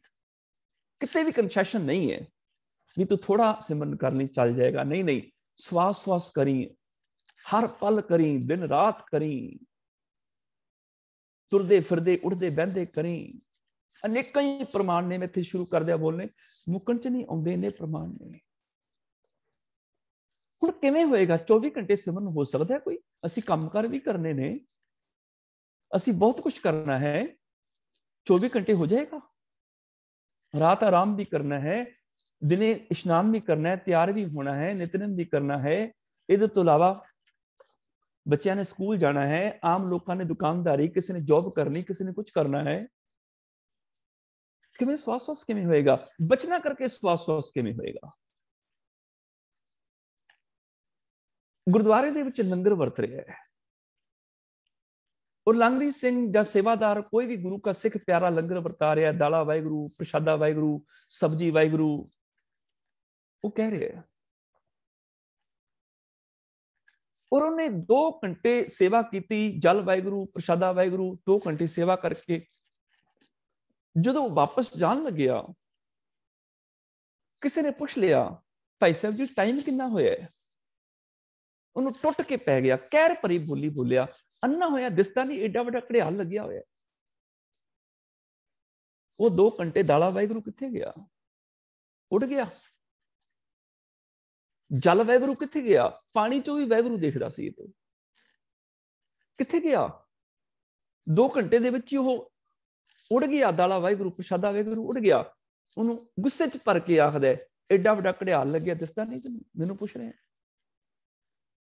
ਗੁਰਦੁਆਰਿਓਂ ਬਾਹਰ ਨਿਕਲਿਆ, कोई रस्ते च मिल गया, उन्हें पूछ लिया भाई साहब जी रस्ता किधर नूं जांदा है, ਉਹਨੂੰ ਟੁੱਟ ਕੇ ਪੈ ਗਿਆ, ਅੰਨਾ ਹੋਇਆ, ਐਡਾ ਵੱਡਾ ਬੋਰਡ ਲੱਗਿਆ, ਦਿਸਦਾ ਨਹੀਂ ਤੈਨੂੰ। ਹੁਣ ਕਿੱਥੇ ਗਿਆ ਉਹ? ਹੁਣ ਜਿਹੜਾ ਕਹਿ ਰਿਹਾ ਉਹ ਦਾਲਾ ਵਾਹਿਗੁਰੂ, ਪ੍ਰਸ਼ਾਦਾ ਵਾਹਿਗੁਰੂ ਬੋਲਣ ਲੱਗਿਆ, ਕਿੱਥੇ ਚਲਾ ਗਿਆ? ਘਰੇ ਗਿਆ, ਘਰੇ ਜਾ ਕੇ ਬੱਚਿਆਂ ਨਾਲ ਲੜਨਾ ਸ਼ੁਰੂ ਕਰ ਦਿੱਤਾ, ਗਾਲਾਂ ਕੱਢਣ ਲੱਗ ਪਿਆ। ਬੱਚੇ ਵੀ ਆਖਦੇ ਨੇ ਬਾਪੂ ਰੋਜ਼ ਗੁਰਦੁਆਰੇ ਜਾਂਦਾ ਹੈ, ਆਹ ਕੁਝ ਸਿੱਖ ਕੇ ਆਉਂਦਾ ਵੈ, ਗਾਲਾਂ ਸਿੱਖ ਕੇ ਆਉਂਦਾ, ਸਾਨੂੰ ਗਾਲਾਂ ਕੱਢੀ ਜਾਂਦਾ ਹੈ, ਨਿੰਦਿਆ ਚੁਗਲੀ ਬੈਠਾ ਕਰੀ ਜਾਂਦਾ ਹੈ, ਤਾਸ਼ ਹੀ ਕੁੱਟੀ ਜਾਂਦਾ ਵੈ, ਦੁਨੀਆ ਭਰ ਦੀਆਂ ਗੱਲਾਂ ਲੈ ਕੇ ਬਹਿ ਜਾਂਦਾ, ਮੁੱਕਣ ਚ ਨਹੀਂ ਆਉਂਦੀਆਂ। ਕਿਸੇ ਦੀ ਚੁਗਲੀ, ਕਿਸੇ ਦੀ ਨਿੰਦਾ, ਕਿਸੇ ਦੀ ਬਦਖੋਈ, ਫਲਾਂ ਇਸ ਤਰ੍ਹਾਂ, ਫਲਾਂ ਇਸ ਤਰ੍ਹਾਂ। ਕਿੱਥੇ ਗਿਆ ਬਚਨਾ ਕਰਕੇ ਵਾਹਿਗੁਰੂ? ਉੜ ਗਿਆ। ਦੁਨੀਆ 'ਚ ਸਭ ਤੋਂ ਵੱਡਾ ਧਰਮ ਪਤਾ ਕਿਹੜਾ ਹੈ? ਹਾਲਾਂਕਿ ਸਾਰੇ ਦਾਵਾ ਕਰਦੇ ਨੇ ਸਾਡਾ ਧਰਮ ਤੇ ਜੀ ਬਹੁਤ ਵੱਡਾ ਹੈ, ਪਰ ਦੁਨੀਆ ਦਾ ਸਭ ਤੋਂ ਵੱਡਾ ਧਰਮ ਹੈ ਆਪਣੀ ਜ਼ੁਬਾਨ ਨੂੰ ਕਾਬੂ 'ਚ ਕਰਨਾ। ਇਹ ਛੋਟਾ ਜਿਹਾ ਮਾਸ ਦਾ ਟੁਕੜਾ ਹੈ, ਪਰ ਤਗੜੀ ਇੰਨੀ ਹੈ, ਚ ਹੱਡੀ ਤੇ ਭਾਵੇਂ ਕੋਈ ਨਹੀਂ, ਪਰ ਕਈਆਂ ਦੀ ਹੱਡੀਆਂ ਤੁੜਾ ਸਕਦੀ ਹੈ। ਤਗੜੀ ਬੜੀ ਹੈ ਜੀ। ਇਸ ਜ਼ੁਬਾਨ ਨੂੰ ਚਾਹੇ ਤੁਸੀਂ ਤਲਵਾਰ ਬਣਾ ਕੇ ਕਿਸੇ ਦੇ ਦਿਲ ਨੂੰ ਚੀਰਦੇ ਚਲੇ ਜਾਓ, ਤੁਹਾਡੇ ਹੱਥ ਵਿੱਚ ਹੈ। ਚਾਹੇ ਇਸ ਜ਼ੁਬਾਨ ਦੇ ਨਾਲ ਕਿਸੇ ਦੇ ਜ਼ਖਮਾਂ ਨੂੰ ਮਲਮ ਲਗਾ ਦਿਓ, ਕਿਸੇ ਨੂੰ ਖੁਸ਼ੀ ਦੇ ਦਿਓ ਮਿੱਠਾ ਬੋਲ ਕੇ, ਇਹ ਵੀ ਤੁਹਾਡੇ ਹੱਥ ਵਿੱਚ ਹੈ। ਤੁਸੀਂ ਇਹਦੀ ਵਰਤੋਂ ਕਿਵੇਂ ਕਰਨੀ ਹੈ, ਇਹ ਤੁਹਾਡੇ ਹੱਥ ਵਿੱਚ ਹੈ। ਜਦੋਂ ਜਿੱਥੇ ਧਰਮ ਪ੍ਰਗਟ ਹੋਣਾ ਚਾਹੀਦਾ ਸੀ, ਉੱਥੇ ਨਹੀਂ ਹੋ ਰਿਹਾ। ਜਿੱਥੇ ਲੋੜ ਸੀ ਸਿਮਰਨ ਦੀ ਬਚਨਾ ਕਰਕੇ, ਉੱਥੇ ਨਹੀਂ ਹੋ ਰਿਹਾ। ਜਿੱਥੇ ਲੋੜ ਸੀ ਉੱਥੇ ਗਾਲਾਂ ਕੱਢ ਰਿਹਾ, ਕ੍ਰੋਧ ਕਰ ਰਿਹਾ, ਮਾੜਾ ਬੋਲ ਰਿਹਾ। ਕਿਸੇ ਨੇ ਜਰਾ ਕੁਝ ਨਹੀਂ ਗੱਲ ਕਹਿ ਨਹੀਂ ਦਿੱਤੀ, ਅਗਲਾ ਅਗਲੇ ਨੇ ਇੱਕ ਗੱਲ ਕਹੀ, ਚਾਰ ਸੁਣਾ ਕੇ ਆਉਂਦਾ ਹੈ। ਇੱਕ ਬੋਲ ਵੀ ਖਵਤੋ ਨਹੀਂ, ਇੱਕ ਬੋਲ ਵੀ ਨਹੀਂ ਸਹਾਰਦਾ। ਮੂੰਹ ਖੋਲਦੇ ਅੱਗ ਦੇ ਭਾਂਬੜ ਨਿਕਲਦੇ ਨੇ। 2 ਘੰਟੇ ਕਿਹਾ ਸੀ ਪ੍ਰਸ਼ਾਦਾ ਵਾਹਿਗੁਰੂ, ਦਾਲਾ ਵਾਹਿਗੁਰੂ, ਕਿੱਥੇ ਚਲਾ ਗਿਆ? ਧੀਰਜ ਉੱਡ ਗਿਆ, ਸੰਤੋਖ ਉੱਡ ਗਿਆ, ਸ਼ਾਂਤੀ ਗਵਾਚ ਗਈ। ਬੋਲਣ ਲੱਗਿਆ, ਇੱਕੋ ਦਮ ਬੋਲ ਪੈਂਦਾ, ਅਗਲੇ ਦੀ ਗੱਲ ਵੀ ਸੁਣਨ ਨੂੰ ਤਿਆਰ ਨਹੀਂ। ਅੱਜ ਦਾ ਜ਼ਮਾਨਾ ਤੇ ਐਸਾ, ਧੀਰਜ ਤੇ ਰਿਹਾ ਹੀ ਨਹੀਂ ਹੈ। ਘਰ ਵਿੱਚ ਕੋਈ ਇੱਕ ਗੱਲ ਕਵੇ ਤੇ ਬਾਕੀ ਦੇ ਜੀ ਧੀਰਜ ਗਵਾ ਦਿੰਦੇ ਨੇ, ਦੂਜੇ ਦੀ ਪੂਰੀ ਗੱਲ ਵੀ ਨਹੀਂ ਸੁਣਦੇ, ਫਟਾਫਟ ਜਵਾਬ ਦੇ ਦਿੰਦੇ ਨੇ। ਸਾਨੂੰ ਪਤਾ ਤੂੰ ਕੀ ਕਹਿਣਾ, ਸਾਨੂੰ ਪਤਾ ਹੈ, ਵੀ ਅਗਲੇ ਦੀ ਪੂਰੀ ਗੱਲ ਤੇ ਸੁਣ ਲਓ। ਹਾਂ, ਸਾਨੂੰ ਪਤਾ ਇਹਨੇ ਕੀ ਕਹਿਣਾ, ਭਾਵੇਂ ਅਗਲੇ ਨੇ ਕੁਝ ਹੋਰ ਹੀ ਕਹਿਣਾ ਹੋਵੇ। ਕਿਸੇ ਨੇ ਛੋਟੀ ਜੀ ਗੱਲ ਕਹੀ ਨਹੀਂ ਤੇ ਅੱਗ ਬਬੂਲੇ ਹੋ ਗਏ, ਤੂੰ ਕੌਣ ਹੈ ਇਹ ਗੱਲ ਕਹਿਣ ਵਾਲਾ? ਝਗੜੇ ਇਸ ਕਰਕੇ ਨਹੀਂ ਹੁੰਦੇ ਕਿਸੇ ਨੇ ਸਾਨੂੰ ਕੁਝ ਕਿਹਾ, ਘਰ 'ਚ ਲੜਾਈਆਂ ਇਸ ਕਰਕੇ ਨਹੀਂ ਹੁੰਦੀਆਂ ਫਲਾਣੇ ਨੇ ਇਹ ਗੱਲ ਮੈਨੂੰ ਕਹੀ। ਲੜਾਈਆਂ ਝਗੜੇ ਇਸ ਕਰਕੇ ਹੁੰਦੇ ਨੇ, ਸਾਡਾ ਰਿਐਕਸ਼ਨ ਕਿਦਾਂ ਦਾ ਹੈ, ਅਸੀਂ ਬਦਲੇ 'ਚ ਰਿਐਕਸ਼ਨ ਕਿਦਾਂ ਦਾ ਦਿੰਦੇ ਹਾਂ। ਮੈਂ ਇਹ ਨਹੀਂ ਕਹਿੰਦਾ ਵੀ ਪਹਿਲਾਂ ਮਾੜਾ ਬੋਲਣਾ ਠੀਕ ਹੈ, ਨਹੀਂ ਨਹੀਂ, ਕਿਸੇ ਨੂੰ ਬੁਰਾ ਬੋਲਣਾ ਚੰਗਾ ਨਹੀਂ ਹੈ, ਪਰ ਜੇ ਕਿਸੇ ਨੇ ਬੋਲ ਹੀ ਦਿੱਤਾ, ਉਸ ਤੋਂ ਬਾਅਦ ਸਾਡਾ ਰਿਐਕਸ਼ਨ ਕੀ ਹੈ? ਦੂਜੇ 'ਚ ਵੀ ਧੀਰਜ ਚਾਹੀਦਾ ਸੀ ਨਾ। ਕਿਸੇ ਨੇ ਗਾਲ ਕੱਢ ਦਿੱਤੀ, ਦੂਜਾ ਰਿਐਕਸ਼ਨ ਕਰ ਰਿਹਾ ਹੈ। ਕਿਸੇ ਨੇ ਕਹਿ ਦਿੱਤਾ ਤੂੰ ਬਾਂਦਰ ਹੈ, ਹੁਣ ਰਿਐਕਸ਼ਨ ਉਹਦਾ ਕਿਵੇਂ ਹੈ? ਉਹ ਕਹਿੰਦੇ ਵੀ ਹਾਂ ਬਾਂਦਰ, ਦੱਸ ਤੇਰੇ ਲਈ ਮੈਂ ਰੁੱਖ ਤੋਂ ਅਮਰੂਦ ਤੋੜ ਕੇ ਲਿਆਵਾਂ, ਅੰਬ ਚਾਹੀਦਾ ਤੋੜ ਲਿਆਵਾਂ? ਜਾਂ ਉਹਦਾ ਰਿਐਕਸ਼ਨ ਇਹ ਹੈ ਕਿ ਮੈਂ ਬਾਂਦਰ, ਤੇਰੇ ਤੇ ਨਾਨਕੇ ਵੀ ਬਾਂਦਰ, ਤੇਰੇ ਦਾਦਕੇ ਵੀ ਬਾਂਦਰ। ਉਹ ਪੂਰਾ ਅਗਲੇ ਦਾ ਸਾਰੇ ਪਰਿਵਾਰ ਪੁਣ ਛਾਣ ਦੇਣੇ ਨਾਲ ਦੇ ਨਾਲ ਹੀ, ਵੀ ਤੇਰੇ ਤਾਂ ਪੂਰਾ ਖਾਨਦਾਨ ਹੀ ਬਾਂਦਰਾਂ ਦਾ ਹੈ। ਰਿਐਕਸ਼ਨ ਕਿਵੇਂ ਹੈ? ਇਹ ਜ਼ੁਬਾਨ ਦੱਸੇਗੀ ਕਿ ਤੁਹਾਡੀ ਜ਼ੁਬਾਨ ਕਿੰਨੀ ਕੁ ਤੁਹਾਡੇ ਕੰਟਰੋਲ 'ਚ ਹੈ। ਜਿਹੜਾ ਮਨੁੱਖ ਆਪਣੀ ਜੀਭ ਵੀ ਆਪਣੇ ਕੰਟਰੋਲ 'ਚ ਨਹੀਂ ਰੱਖ ਸਕਦਾ, ਉਹ ਭਲਾ ਦੁਸ਼ਮਣ ਨੂੰ ਕੰਟਰੋਲ 'ਚ ਕੀ ਕਰੇਗਾ? ਨਹੀਂ ਕਰ ਸਕਦਾ। ਆਪਣੀ ਹੀ ਜ਼ੁਬਾਨ ਜਿਹੜੇ ਕੰਟਰੋਲ 'ਚ ਨਹੀਂ ਹੈ, ਆਪਣਾ ਛੋਟਾ ਜਿਹਾ ਸਰੀਰ ਦਾ ਅੰਗ ਕੰਟਰੋਲ 'ਚ ਨਹੀਂ ਹੈ, ਦੂਜੇ ਨੂੰ ਕਿਵੇਂ ਕੰਟਰੋਲ ਕਰੇਗਾ? ਇਹ ਤੇ ਬੜਾ ਔਖਾ ਹੈ। ਮੈਨੂੰ ਕਹਿ ਦਿੱਤਾ ਕਿਸੇ ਨੇ ਕਿ ਤੂੰ ਚੋਰ ਹੈ, ਹੁਣ ਰਿਐਕਸ਼ਨ ਕਿਦਾਂ ਦਾ ਹੋਵੇ? ਗੁੱਸੇ 'ਚ ਆ ਜਾਵਾਂ, ਇੱਕੋ ਦਮ ਅੱਗ ਬਬੂਲਾ ਹੋ ਜਾਵਾਂ? ਹਾਂ, ਜੇ ਤੇ ਮੈਂ ਚੋਰੀ ਕੀਤੀ ਹੈ ਫਿਰ ਤੇ ਮੈਨੂੰ ਗੁੱਸਾ ਨਹੀਂ ਕਰਨਾ ਚਾਹੀਦਾ, ਕਿਉਂਕਿ ਮੌਕੇ ਤੇ ਫੜਿਆ ਗਿਆ, ਮੈਂ ਚੋਰ ਹਾਂ, ਤੇ ਫਿਰ ਗੁੱਸਾ ਕਾਹਦਾ? ਤੇ ਜੇ ਮੈਂ ਚੋਰੀ ਨਹੀਂ ਕੀਤੀ ਫਿਰ ਗੁੱਸਾ ਕਾਹਦਾ? ਰਿਐਕਸ਼ਨ ਤੇ ਡਿਪੈਂਡ ਕਰਦਾ ਹੈ ਘਰ 'ਚ ਸ਼ਾਂਤੀ ਕਿਵੇਂ ਹੋਏਗੀ, ਅਸੀਂ ਰਿਐਕਸ਼ਨ ਕਿਦਾਂ ਕਰਦੇ ਹਾਂ। ਪਰ ਜਦੋਂ ਅਸੀਂ ਬੋਲਦੇ ਹਾਂ, ਅਸੀਂ ਬੋਲਣ ਲੱਗਿਆ ਸਾਨੂੰ ਵਾਹਿਗੁਰੂ ਚੇਤੇ ਨਹੀਂ ਆਉਂਦਾ, ਵਾਹਿਗੁਰੂ ਸਿਮਰਨ ਨਹੀਂ ਆਉਂਦਾ, ਰੱਬ ਚੇਤੇ ਨਹੀਂ ਆਉਂਦਾ ਕਿ ਇਹਦੇ ਵਿੱਚ ਰੱਬ ਹੈ। ਜਦੋਂ ਵੀ ਮੈਂ ਬੋਲਣ ਲੱਗਾ ਵਾਹਿਗੁਰੂ ਚਿੱਤ ਆਵੇ, ਚਿੱਤ ਆਵੇ ਮੈਨੂੰ ਯਾਦ ਆ ਜਾਏ ਇਹਦੇ ਚ ਰੱਬ ਹੈ, ਚੇਤੇ ਆ ਜਾਏ। ਜਦੋਂ ਕਿਸੇ ਨੇ ਮੈਨੂੰ ਟਾਈਮ ਪੁੱਛਿਆ, ਭਾਈ ਸਾਹਿਬ ਟਾਈਮ ਕਿੰਨਾ ਹੋਇਆ, ਮੈਂ ਕੌੜਾ ਬੋਲਣ ਹੀ ਲੱਗਿਆ ਵਾਹਿਗੁਰੂ ਚਿੱਤ ਆਵੇ, ਮੈਨੂੰ ਬਚਨਾ ਕਰਕੇ ਵਾਹਿਗੁਰੂ ਚੇਤੇ ਆ ਜਾਏ ਇਹਦੇ ਚ ਰੱਬ ਬੈਠਾ, ਇਹਨੂੰ ਕਿਉਂ ਮਾੜਾ ਬੋਲਾਂ। ਮੈਂ ਕਹਾਂ ਭਾਈ ਸਾਹਿਬ ਜੀ ਦੇਖੋ ਇੰਨਾ ਟਾਈਮ ਹੋ ਗਿਆ, ਸਾਹਮਣੇ ਕਲੌਕ ਤੇ ਵੀ ਇੰਨੀ ਗੱਲ ਸੀ। ਕਿਸੇ ਨੇ ਰਸਤਾ ਪੁੱਛ ਲਿਆ, ਮੈਂ ਗੁੱਸਾ ਕਰਨ ਹੀ ਲੱਗਿਆ ਵਾਹਿਗੁਰੂ ਚਿੱਤ ਆਵੇ, ਯਾਦ ਆ ਜਾਏ ਇਹਦੇ ਚ ਮੇਰਾ ਰੱਬ ਬੈਠਾ ਹੈ, ਉਹਨੂੰ ਕਾਹਨੂੰ ਕੋੜਾ ਬੋਲਣਾ ਹੈ। ਉਹਨੂੰ ਕੋ ਹੱਥ ਜੋੜ ਕੇ ਭਾਈ ਸਾਹਿਬ ਜੀ ਇਹ ਰਸਤਾ ਇੱਧਰ ਨੂੰ ਜਾਂਦਾ ਹੈ, ਦੇਖੋ ਬੋਰਡ ਤੇ ਵੀ ਲਿਖਿਆ ਹੋਇਆ ਹੈ, ਇੰਨੀ ਗੱਲ ਸੀ। ਜਦੋਂ ਵੀ ਬੋਲਣ ਲੱਗੋ ਸਵੇਰ ਦੁਪਹਿਰ ਸ਼ਾਮ ਰਾਤ ਵਾਹਿਗੁਰੂ ਚਿੱਤ ਆਵੇ, ਯਾਦ ਆ ਜਾਏ ਇਹਦੇ ਚ ਰੱਬ ਬੈਠਾ ਹੈ, ਬਚਨਾ ਕਰਕੇ ਵਾਹਿਗੁਰੂ ਸਿਮਰਨ ਹੋ ਜਾਏਗਾ। ਟੀਚਰ ਬੱਚਿਆਂ ਨੂੰ ਪੜ੍ਹਾਉਂਦਿਆਂ ਵੀ ਵਾਹਿਗੁਰੂ ਸਿਮਰਨ ਕਰ ਸਕਦੀ ਹੈ। ਬੱਚੇ ਨੇ ਕੁਝ ਬੋਲਿਆ, ਟੀਚਰ ਜਵਾਬ ਦੇਣ ਲੱਗੀ, ਇੱਕੋਦਮ ਯਾਦ ਆ ਗਿਆ ਇਹਦੇ ਚ ਮੇਰਾ ਰੱਬ ਬੈਠਾ ਹੈ, ਇਹਨੂੰ ਕਾਹਨੂੰ ਕੌੜਾ ਬੋਲਣਾ ਹੈ, ਕਾਹਨੂੰ ਇਹਨੂੰ ਗੁੱਸਾ ਕਰਨਾ ਹੈ, ਮੈਂ ਪਿਆਰ ਨਾਲ ਸਮਝਾ ਦਿਆਂ। ਉਸ ਟੀਚਰ ਦਾ ਸਿਮਰਨ ਕਲਾਸਰੂਮ ਦੇ ਵਿੱਚ ਹੀ ਹੋ ਗਿਆ। ਇੱਕ ਲੀਡਰ ਲੈਕਚਰ ਦੇਣ ਲੱਗਿਆ, ਭਾਸ਼ਣ ਦੇਣ ਲੱਗਿਆ, ਜੇ ਕਿਤੇ ਉਹਦੇ ਵਿੱਚ ਵੀ ਵਾਹਿਗੁਰੂ ਸਿਮਰਨ ਹੋਵੇ, ਬੋਲਣ ਲੱਗਿਆ ਵਾਹਿਗੁਰੂ ਚਿੱਤ ਆਵੇ ਕਿ ਜਿਹੜੇ ਸਾਹਮਣੇ ਬੈਠੇ ਨੇ ਸਾਰੇ ਰੱਬ ਰੂਪ ਨੇ, ਇਹਨਾਂ ਨੂੰ ਮੈਂ ਝੂਠ ਨਹੀਂ ਬੋਲਣਾ, ਇਹਨਾਂ ਨੂੰ ਲਾਰੇ ਨਹੀਂ ਲਾਣੇ, ਇਹਨਾਂ ਨਾਲ ਝੂਠੇ ਵਾਅਦੇ ਨਹੀਂ ਕਰਨੇ, ਮੈਂ ਸੱਚ ਬੋਲਣਾ ਇੱਥੇ, ਉਹਦਾ ਸਿਮਰਨ ਹੋ ਜਾਏਗਾ, ਵਾਹਿਗੁਰੂ ਸਿਮਰਨ ਹੋ ਜਾਏਗਾ।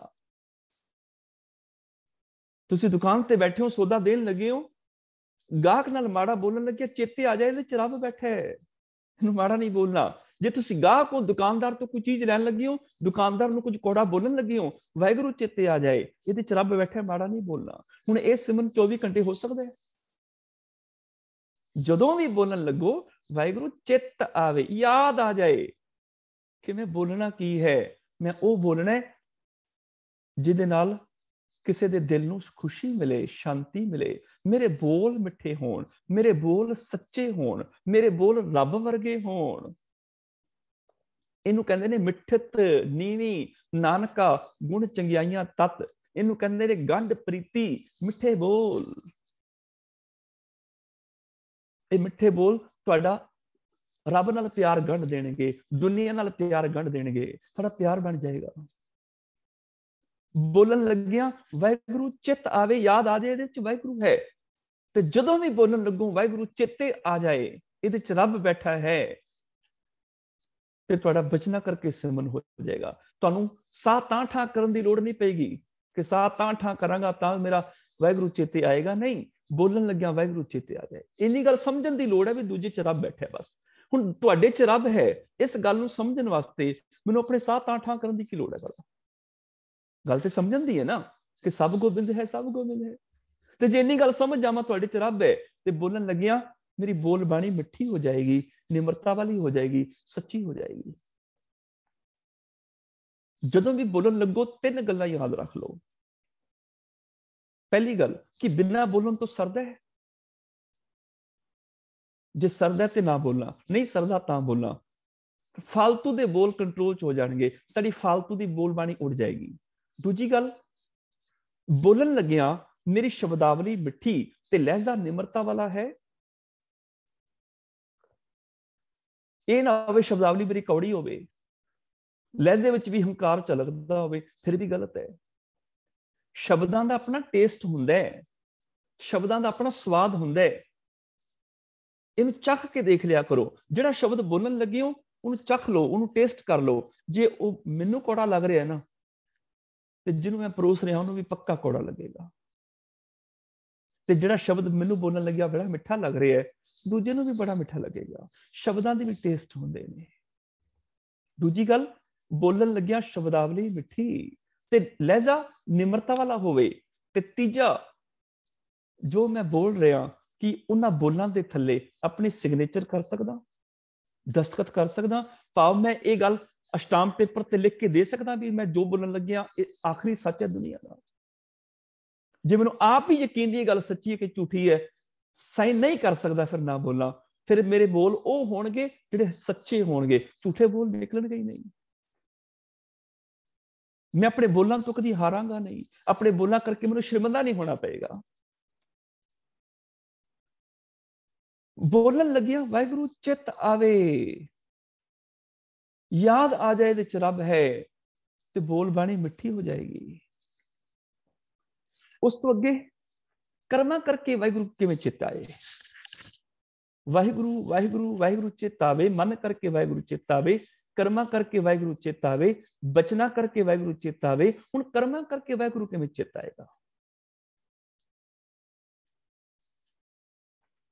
ਕੋਈ ਸੇਵਾ ਕਰ ਰਿਹਾ ਲੰਗਰ ਦੇ ਵਿੱਚ, ਦਾਲਾ ਵਾਹਿਗੁਰੂ ਦਾਲਾ ਵਾਹਿਗੁਰੂ ਦਾਲਾ ਵਾਹਿਗੁਰੂ। ਕਿਸੇ ਬੰਦੇ ਨੂੰ ਪਤਾ ਚੱਲਿਆ ਕਿ ਗੁਰਦੁਆਰੇ ਸੁਣਿਆ ਰੱਬ ਰਹਿੰਦਾ ਹੈ, ਚਲੋ ਜਾ ਕੇ ਦਰਸ਼ਨ ਕਰਕੇ ਆਈਏ ਰੱਬ ਦੇ। ਉਹ ਬੰਦਾ ਗੁਰਦੁਆਰੇ ਆ ਗਿਆ, ਪਹਿਲੀ ਵਾਰ ਆਇਆ, ਉਹਨੂੰ ਪਤਾ ਨਹੀਂ। ਤੇ ਜਦੋਂ ਪਹਿਲੀ ਵਾਰ ਆਇਆ ਤੇ ਅੱਗੇ ਸੀ ਲੰਗਰ ਹਾਲ ਚ ਦਾਖਲ ਹੋ ਗਿਆ ਤੇ ਨੰਗੇ ਸਿਰ ਹੀ ਚਲਾ ਗਿਆ। ਸੇਵਾਦਾਰ ਨੇ ਦੇਖ ਲਿਆ, ਦਾਲ ਤੇ ਵਰਤਾ ਰਿਹਾ ਸੀ, ਦਾਲਾ ਵਾਹਿਗੁਰੂ ਦਾਲਾ ਵਾਹਿਗੁਰੂ। ਉਹਨੇ ਦੇਖਿਆ ਨੰਗੇ ਸਿਰ ਆ ਗਿਆ, ਉਹਨੇ ਬਾਲਟੀ ਉੱਥੇ ਹੀ ਰੱਖ ਦਿੱਤੀ। ਕੜਛੀ ਤੇ ਹੱਥ 'ਚ ਫੜੀ ਹੋਈ ਸੀ ਪਹਿਲਾਂ ਹੀ। ਹੁਣ ਕੜਛੀ ਲੈ ਕੇ ਉਹ ਮਾਰਨ ਨੂੰ ਦੌੜਿਆ, ਨੰਗੇ ਸਿਰ ਆ ਗਿਆ, ਪਤਾ ਨਹੀਂ ਇੱਥੇ। ਜਦੋਂ ਕੜਛੀ ਲੈ ਕੇ ਮਾਰਨ ਨੂੰ ਦੌੜਿਆ, ਉਹ ਬੰਦੇ ਨੇ ਬਾਹਰ ਭੱਜ ਕੇ ਜਾਨ ਬਚਾਈ। ਹੁਣ ਬੰਦਾ ਘਰ ਜਾ ਕੇ ਕਹੇਗਾ ਨਾ ਕਿ ਮੈਂ ਗੁਰਦੁਆਰੇ ਰੱਬ ਦੇ ਦਰਸ਼ਨ ਕਰਨ ਗਿਆ ਸੀ, ਉੱਥੇ ਰੱਬ ਰੂਪ ਤੇ ਕੋਈ ਨਹੀਂ ਰਹਿੰਦਾ, ਸ਼ੈਤਾਨ ਜ਼ਰੂਰ ਰਹਿੰਦੇ ਨੇ, ਮੈਨੂੰ ਮਾਰਨ ਨੂੰ ਪਏ ਸੀ, ਉੱਥੇ ਤੇ ਸ਼ੈਤਾਨ ਵਸਦੇ ਨੇ। ਜ਼ੁਬਾਨ ਕਹਿ ਰਹੀ ਹੈ ਦਾਲਾ ਵਾਹਿਗੁਰੂ, ਹੱਥ ਕਿਸੇ ਨੂੰ ਮਾਰ ਰਹੇ ਨੇ। ਕਰਮਾਂ 'ਚ ਕਿੱਥੇ ਗਿਆ ਰੱਬ? ਕਰਮਾਂ 'ਚ ਨਹੀਂ ਆਇਆ ਨਾ। ਵਾਹਿਗੁਰੂ ਸਿਮਰਨ ਕਰਮਾਂ ਕਰਕੇ ਵੀ ਹੋਵੇ। ਜਦੋਂ ਹੱਥ ਕਿਸੇ ਨੂੰ ਮਾਰਨ ਲੱਗਣ, ਵਾਹਿਗੁਰੂ ਚਿੱਤ ਆਵੇ, ਯਾਦ ਆ ਜਾਏ ਇਹਦੇ 'ਚ ਰੱਬ ਬੈਠੇ, ਨੂੰ ਕਾਹਨੂੰ ਮਾਰਨਾ ਹੈ? ਉਹਨੂੰ ਕਹੋ ਭਾਈ ਸਾਹਿਬ ਜੀ ਆਓ, ਇਸ ਘਰ ਵਿੱਚ ਤੁਹਾਡਾ ਸਵਾਗਤ ਹੈ, ਜੀ ਆਇਆਂ ਨੂੰ। ਲੱਗਦਾ ਤੁਸੀਂ ਪਹਿਲੀ ਵਾਰ ਆਏ ਹੋ, ਇਸ ਕਰਕੇ ਤੁਹਾਨੂੰ ਇਸ ਘਰ ਦੀ ਮਰਿਆਦਾ ਦਾ ਨਹੀਂ ਪਤਾ। ਜੇ ਪਹਿਲੀ ਵਾਰ ਆਏ ਹੋ ਤੇ ਜੀ ਆਇਆਂ ਨੂੰ, ਜੇ ਭੁੱਲ ਗਏ ਤੇ ਕੋਈ ਗੱਲ ਨਹੀਂ, ਇਸ ਘਰ ਦੀ ਮਰਿਆਦਾ ਹੈ, ਇੱਥੇ ਸਿਰ ਢੱਕ ਕੇ ਆਈਦਾ ਹੈ। ਉਹਨੂੰ ਆਪ ਰੁਮਾਲ ਦਿਓ, ਉਹਦੇ ਸਿਰ ਤੇ ਰੁਮਾਲ ਬੰਨੋ। ਉਹਨੂੰ ਕਹੋ ਵੀ ਸੱਜਣਾ ਆ ਹੀ ਗਿਆ, ਚਲ ਪਹਿਲਾਂ ਲੰਗਰ ਛਕ ਲੈ ਇੱਥੇ। ਉਹਨੂੰ ਪੰਗਤ 'ਚ ਬਿਠਾਓ, ਉਹਦੇ ਅੱਗੇ ਥਾਲ ਰੱਖੋ, ਲੰਗਰ ਛਕਾਓ। ਉਹਨੂੰ ਕਹੋ ਸੱਜਣਾ ਦੇਖ, ਤੂੰ ਪਹਿਲੀ ਵਾਰ ਆਇਆ, ਤੈਨੂੰ ਪਤਾ ਨਹੀਂ ਝੂਠੇ ਭਾਂਡੇ ਕਿੱਥੇ ਧੋਈਦੇ ਨੇ, ਤੇਰਾ ਝੂਠਾ ਥਾਲ ਮੈਂ ਧੋ ਦੇਣਾ ਵਾ। ਉਹਦੇ ਝੂਠੇ ਭਾਂਡੇ ਚੁੱਕ ਕੇ ਧੋਵੋ, ਚੁੱਕ ਕੇ ਲੈ ਕੇ ਜਾਓ। ਉਹਨੂੰ ਕਹੋ ਸੱਜਣਾ ਹੁਣ ਚਲਾ ਜਾਓ ਉੱਪਰ ਦਰਬਾਰ ਦੇ ਵਿੱਚ, ਕੋਈ ਗੱਲ ਸਿੱਖੀ ਬਾਰੇ ਪੁੱਛਣੀ ਹੋਵੇ ਭਾਈ ਸਾਹਿਬ ਦੇ ਕੋਲੋਂ ਪੁੱਛ ਲਿਓ, ਤੁਹਾਨੂੰ ਦੱਸ ਦੇਣਗੇ। ਹੁਣ ਜਦੋਂ ਬੰਦਾ ਘਰ ਜਾਏਗਾ ਨਾ, ਘਰ ਜਾ ਕੇ ਕਹੇਗਾ ਸੁਣਿਆ ਸੀ ਗੁਰਦੁਆਰੇ ਰੱਬ ਰਹਿੰਦਾ ਹੈ, ਮੈਂ ਸੱਚਮੁੱਚ ਰੱਬ ਦੇ ਦਰਸ਼ਨ ਕਰਕੇ ਆਇਆ। ਉੱਥੇ ਤੇ ਸੇਵਾਦਾਰ ਰੱਬ ਵਰਗੇ ਨੇ, ਉੱਥੇ ਗ੍ਰੰਥੀ ਸਿੰਘ ਰਾਗੀ ਪ੍ਰਚਾਰਕ ਰੱਬ ਵਰਗੇ ਨੇ, ਉੱਥੇ ਪ੍ਰਧਾਨ ਸੈਕਟਰੀ ਖਜ਼ਾਨਚੀ ਰੱਬ ਵਰਗੇ ਨੇ, ਉੱਥੇ ਸੰਗਤਾਂ ਰੱਬ ਵਰਗੀਆਂ ਨੇ, ਜਿਨ੍ਹਾਂ ਨੇ ਬੜੀ ਮੇਰੀ ਸੇਵਾ ਕੀਤੀ, ਬੜੀ ਮੇਰੀ ਕੇਅਰ ਕੀਤੀ, ਬੜਾ ਕੁਝ ਮੈਨੂੰ ਸਿਖਾਇਆ, ਰੱਬ ਵਰਗੇ ਨੇ। ਹੱਥ ਕਿਸੇ ਨੂੰ ਮਾਰਨ ਲੱਗਣ, ਵਾਹਿਗੁਰੂ ਚਿੱਤ ਆਵੇ, ਕਰਮਾਂ ਕਰਕੇ ਇਹਦੇ 'ਚ ਰੱਬ ਬੈਠੇ, ਮੈਨੂੰ ਕਾਹਨੂੰ ਮਾਰਨ ਲੱਗਿਆ, ਹੱਥ ਪਿੱਛੇ ਹੋ ਜਾਣ। ਕਰਮਾਂ 'ਚ ਵਾਹਿਗੁਰੂ ਸਿਮਰਨ ਆ ਜਾਏਗਾ। ਸਾਡੇ ਗੁਰਦੁਆਰਿਆਂ ਦੇ ਵਿੱਚ ਲੰਗਰ ਗਰਮ ਹੋਣਾ ਚਾਹੀਦਾ ਹੈ, ਸੇਵਾਦਾਰ ਠੰਡੇ ਹੋਣੇ ਚਾਹੀਦੇ ਨੇ, ਪਰ ਹੁੰਦਾ ਉਲਟ ਹੈ। ਲੰਗਰ ਠੰਡਾ ਹੁੰਦਾ ਹੈ ਤੇ ਸੇਵਾਦਾਰ ਗਰਮ ਹੁੰਦੇ ਨੇ, ਗੜਬੜ ਇੱਥੇ ਹੋ ਜਾਂਦੀ ਹੈ। ਹੱਥ ਕਿਸੇ ਗਰੀਬ ਦੀ ਜੇਬ ਕੱਟਣ ਲੱਗਣ, ਵਾਹਿਗੁਰੂ ਚਿੱਤ ਆਵੇ, ਯਾਦ ਆ ਜਾਏ ਇਹਦੇ 'ਚ ਮੇਰਾ ਰੱਬ ਬੈਠਾ, ਇਹਦੀ ਜੇਬ ਕਾਹਨੂੰ ਕੱਟਣੀ ਹੈ। ਹੱਥ ਚੋਰੀ ਕਰਨ ਲੱਗਣ, ਵਾਹਿਗੁਰੂ ਚਿੱਤ ਆਵੇ, ਯਾਦ ਆ ਜਾਏ ਇਹਦੇ 'ਚ ਮੇਰਾ ਰੱਬ ਬੈਠਾ, ਕਾਹਨੂੰ ਚੋਰੀ ਕਰਨੀ ਹੈ। ਹੱਥ ਕਿਸੇ ਦਾ ਨੁਕਸਾਨ ਕਰਨ ਲੱਗਣ, ਵਾਹਿਗੁਰੂ ਚਿੱਤ ਆਵੇ, ਕਰਮਾਂ 'ਚ ਰੱਬ ਆ ਜਾਏਗਾ। ਕਰਮਾਂ ਕਰਕੇ ਸਿਮਰਨ 24 ਘੰਟੇ ਹੋ ਸਕਦਾ ਹੈ। ਡਾਕਟਰ ਵੀ ਸਰਜਰੀ ਕਰੇਗਾ, ਵਾਹਿਗੁਰੂ ਚਿੱਤ ਆਵੇ ਇਹਦੇ 'ਚ ਮੇਰਾ ਰੱਬ ਬੈਠਾ ਹੈ, ਮੈਂ ਆਪਣੀ ਇਮਾਨਦਾਰੀ ਨਾਲ ਡਿਊਟੀ ਕਰਨੀ ਹੈ, ਸਹੀ ਤਰੀਕੇ ਨਾਲ ਇਕਾਗਰਤਾ ਦੇ ਨਾਲ ਮੈਂ ਆਪਣੀ ਸਰਜਰੀ ਕਰਨੀ ਮਰੀਜ਼ ਦੀ। ਦੁਕਾਨਦਾਰ ਬੈਠਾ ਦੁਕਾਨ ਤੇ ਸੌਦਾ ਤੋਲ ਕੇ ਦੇਣ ਲੱਗਿਆ, ਵਾਹਿਗੁਰੂ ਚਿੱਤ ਆਵੇ ਇਹਨੂੰ ਮਿਲਾਵਟੀ ਸਮਾਨ ਨਹੀਂ ਦੇਣਾ, ਇਹਨੂੰ ਸਹੀ ਸਮਾਨ ਵੇਚਣਾ ਹੈ। ਤੁਹਾਡੇ ਕਰਮਾਂ 'ਚ ਵਾਹਿਗੁਰੂ ਆ ਜਾਏਗਾ। ਤੇ ਇਹ ਸਿਮਰਨ 24 ਘੰਟੇ ਹੋ ਸਕਦਾ ਹੈ। ਜਦੋਂ ਵੀ ਕਰਮ ਕਰਨ ਲੱਗੋ, ਵਾਹਿਗੁਰੂ ਚਿੱਤ ਆਵੇ, ਇਹਨਾਂ ਹੱਥਾਂ ਨਾਲ ਚੰਗੇ ਕਰਮ ਹੋ ਜਾਣਗੇ। ਕਰਮਾਂ 'ਚ ਰੱਬ ਵਸ ਜਾਏਗਾ। ਮਨ ਕਰਕੇ ਵਾਹਿਗੁਰੂ ਕਿਵੇਂ ਚਿੱਤ ਆਏਗਾ? ਕਿਸੇ ਨੇ ਘਰ ਦਾ ਦਰਵਾਜ਼ਾ ਖੜਕਾਇਆ, ਘਰ ਦੇ ਮਾਲਕ ਨੇ ਦਰਵਾਜ਼ਾ ਖੋਲਿਆ, ਦੇਖਿਆ ਗਵਾਂਢੀ ਖੜਾ ਸੀ। ਉਹਨੇ ਸਵਾਗਤ ਕੀਤਾ, ਅੱਜ ਕੀੜੀ ਘਰ ਨਰੈਣ ਆ ਗਿਆ। ਉਹਨੂੰ ਰੱਬ ਵਾਲੀ ਥਾਂ ਦਿੱਤੀ, ਬਚਨਾ ਕਰਕੇ ਸਿਮਰਨ ਹੋ ਗਿਆ। ਫਿਰ ਉਹਨੇ ਸੋਫੇ ਤੇ ਬਿਠਾਇਆ, ਉਹਦੇ ਸਾਹਮਣੇ ਚਾਹ ਪਕੌੜੇ ਜਲੇਬੀਆਂ ਆਦਿਕ ਰੱਖੀਆਂ, ਹੱਥੀਂ ਸੇਵਾ ਕੀਤੀ, ਕਰਮਾਂ ਕਰਕੇ ਸਿਮਰਨ ਹੋ ਗਿਆ। ਗਵਾਂਢੀ ਨੇ ਚਾਹ ਪੀਤੀ, ਪਕੌੜੇ ਖਾਦੇ ਔਰ ਜਾਣ ਲੱਗਿਆ ਉਹਨੇ ਬੈਗ ਖੋਲਿਆ, ਆਪਣੇ ਬੈਗ ਦੀ ਜਿਪ ਖੋਲ ਕੇ ਵਿੱਚੋਂ ਇੱਕ ਡੱਬਾ ਕੱਢਿਆ ਮਿਠਾਈ ਦਾ, ਤੇ ਡੱਬਾ ਕੱਢ ਕੇ ਪੇਸ਼ ਕੀਤਾ ਸਾਹਮਣੇ। ਤੇ ਉਸ ਘਰ ਦੇ ਮਾਲਕ ਨੂੰ ਕਹਿਣ ਲੱਗਾ, ਤੁਹਾਨੂੰ ਵਧਾਈ ਹੋਵੇ, ਮੈਂ 5 ਬੈਡਰੂਮ ਘਰ ਲੈ ਲਿਆ। ਹੁਣ ਇਹਨੇ ਡੱਬਾ ਫੜ ਲਿਆ, ਆਖਦਾ ਤੁਹਾਨੂੰ ਸਭਾ ਵਧਾਈ ਹੋਵੇ, ਤੁਸੀਂ 5 ਬੈਡਰੂਮ ਘਰ ਲੈ ਲਿਆ। ਪਰ ਨਾਲ ਹੀ ਮਨ ਕਲਪ ਗਿਆ, ਇਹਦਾ ਕੱਖ ਨਾ ਰਹੇ। ਮੈਂ ਕਿਰਾਏ ਦੇ ਮਕਾਨ 'ਚ ਘੁਲਦਾ ਫਿਰਦਾ, ਇਹਨੇ 5 ਬੈਡਰੂਮ ਘਰ ਲੈ ਲਿਆ। ਸੋਚ ਗਲਤ ਹੋ ਗਈ, ਮਨ ਚੋਂ ਵਾਹਿਗੁਰੂ ਦੀ ਯਾਦ ਮਿਟ ਗਈ। ਗੁਆਂਢੀ ਨੇ ਕਿਹਾ, ਲੋ ਡੱਬਾ, ਮੈਂ ਮਸਤ ਦੀ ਗੱਡੀ ਲੈ ਲਈ ਹੈ। ਮਨ ਕਲਪ ਗਿਆ, ਦਾ ਕੱਖ ਨਾ ਰਹੇ, ਇਹਦੀ ਗੱਡੀ ਦਾ ਐਕਸੀਡੈਂਟ ਹੋ ਜਾਏ, ਮੈਂ ਮਾਈਕਰਾ 'ਚ ਘੁਲਦਾ ਫਿਰਦਾ ਵਾਂ, ਇਹ ਮਰਸੀ ਚੁੱਕੀ ਫਿਰਦਾ ਹੈ, ਇਹਦੀ ਗੱਡੀ ਨੂੰ ਅੱਗ ਲੱਗ ਜਾਏ। ਸੋਚ ਬੁਰੀ ਹੋ ਗਈ ਨਾ। ਮਾਨਸਿਕ ਕਿਸ ਤਰ੍ਹਾਂ ਦੀ ਹੈ? ਮਨ ਕਰਕੇ ਵਾਹਿਗੁਰੂ ਚੇਤੇ ਨਹੀਂ ਰਿਹਾ, ਇਹਦੇ ਵਿੱਚ ਸੀ, ਮੇਰਾ ਬੁਰਾ ਨਹੀਂ ਸੀ ਸੋਚਣਾ। ਮਨ ਕਰਕੇ ਕਿੱਥੇ ਗਿਆ? ਦੋਹਰੀ ਹੋ ਗਈ ਨਾ ਜ਼ਿੰਦਗੀ। ਜ਼ੁਬਾਨ ਤੋਂ ਕੁਝ ਕਹਿ ਰਿਹਾ, ਤੁਹਾਨੂੰ ਸਭਾ ਵਧਾਈ ਹੋਵੇ, ਮਨ ਕਰਕੇ ਕੁਝ ਕਹਿ ਰਿਹਾ ਹੈ, ਇਹਦਾ ਕੱਖ ਨਾ ਰਹੇ। ਦੋਹਰੀ ਹੈ ਨਾ ਜ਼ਿੰਦਗੀ, ਡਰਾਮਾ ਹੀ ਹੈ ਨਾ, ਫਿਰ ਧਰਮ ਤਾਂ ਨਹੀਂ ਹੈ ਨਾ, ਫਿਰ ਤੇ ਪਖੰਡ ਹੈ, ਫਿਰ ਤੇ ਦਿਖਾਵਾ ਹੀ ਹੋ ਰਿਹਾ ਨਾ। ਯਾਦ ਰੱਖਿਓ, ਬਹੁਤ ਸਾਰੇ ਲੋਕ ਨੇ ਧਾਰਮਿਕ ਲਿਬਾਸ ਪਾਏ ਹੋਏ ਨੇ, ਜ਼ੁਬਾਨ ਤੋਂ ਧਰਮ ਦੀਆਂ ਰੱਜ ਰੱਜ ਗੱਲਾਂ ਕਰ ਰਹੇ ਨੇ, ਪਰ ਮਾਨਸਿਕ ਤੌਰ ਤੇ ਮਰੇ ਹੋਏ ਨੇ, ਆਤਮਕ ਮੌਤ ਤੇ ਮਰੇ ਹੋਏ ਨੇ, ਜ਼ਮੀਰਾਂ ਮਰੀਆਂ ਹੋਈਆਂ ਨੇ।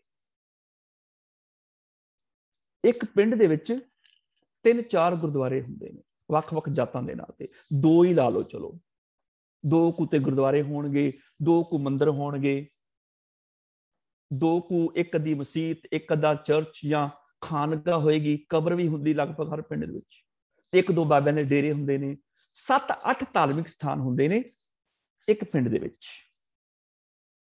ਇੱਕ ਪਿੰਡ ਵਿੱਚ 7-8 ਧਾਰਮਿਕ ਸਥਾਨ ਨੇ, ਸਵੇਰ ਤੋਂ ਲੈ ਕੇ ਸ਼ਾਮ ਤੱਕ ਬੜਾ ਪਾਠ ਕੀਤਾ ਜਾਂਦਾ ਹੈ, ਟੱਲੀਆਂ ਘੰਟੇ ਵਜਾਏ ਜਾਂਦੇ ਨੇ, ਘੜਿਆਲ ਵਜਾਏ ਜਾਂਦੇ ਨੇ, ਬੜਾ ਕੁਝ ਕੀਤਾ ਜਾਂਦਾ ਹੈ।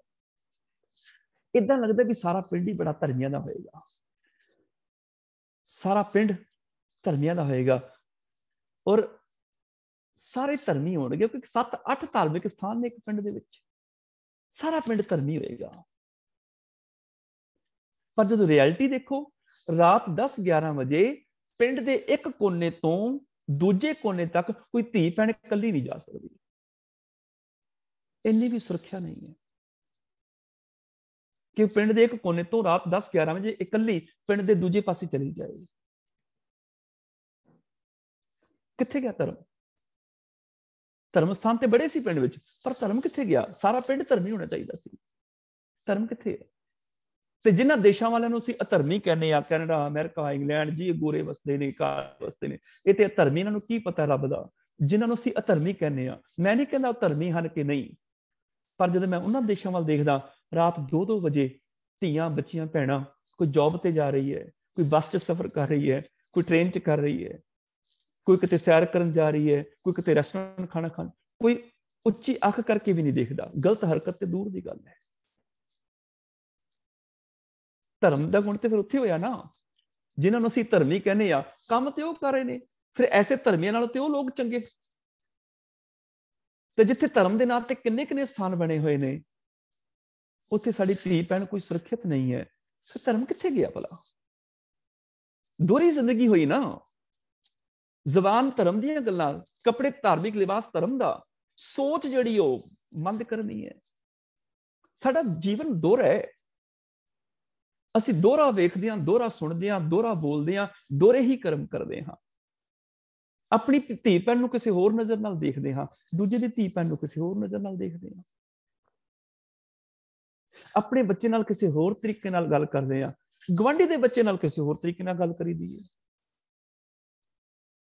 ਸਾਡਾ ਬੋਲਣਾ ਵੀ ਦੋਹਰਾ ਹੈ, ਸਾਡੇ ਕਰਮ ਦੋਹਰੇ ਨੇ। ਆਪਣੇ ਪੁੱਤਰ ਲਈ ਪਰੌਂਠਾ ਘਿਓ ਚ ਲਬੇੜ ਕੇ ਚੋਪੜ ਕੇ ਬਣਾਈਦਾ ਹੈ। ਜਦੋਂ ਸੰਗਤਾਂ ਨੇ ਲੰਗਰ ਛਕਣਾ, ਚਾਹੇ ਪ੍ਰਸ਼ਾਦੇ ਕੱਚੇ ਨੇ ਚਾਹੇ ਸੜ ਗਏ, ਕੌਣ ਦੇਖਦਾ ਹੈ? ਦੋਹਰੇ ਹੋ ਗਏ ਨਾ ਕਰਮ, ਦੋਹਰੀ ਜ਼ਿੰਦਗੀ ਹੋ ਗਈ। ਕਿੱਥੇ ਗਿਆ ਮਨ ਕਰਕੇ? ਦਿਖਾਵਾ ਹੋਇਆ ਨਾ ਫਿਰ।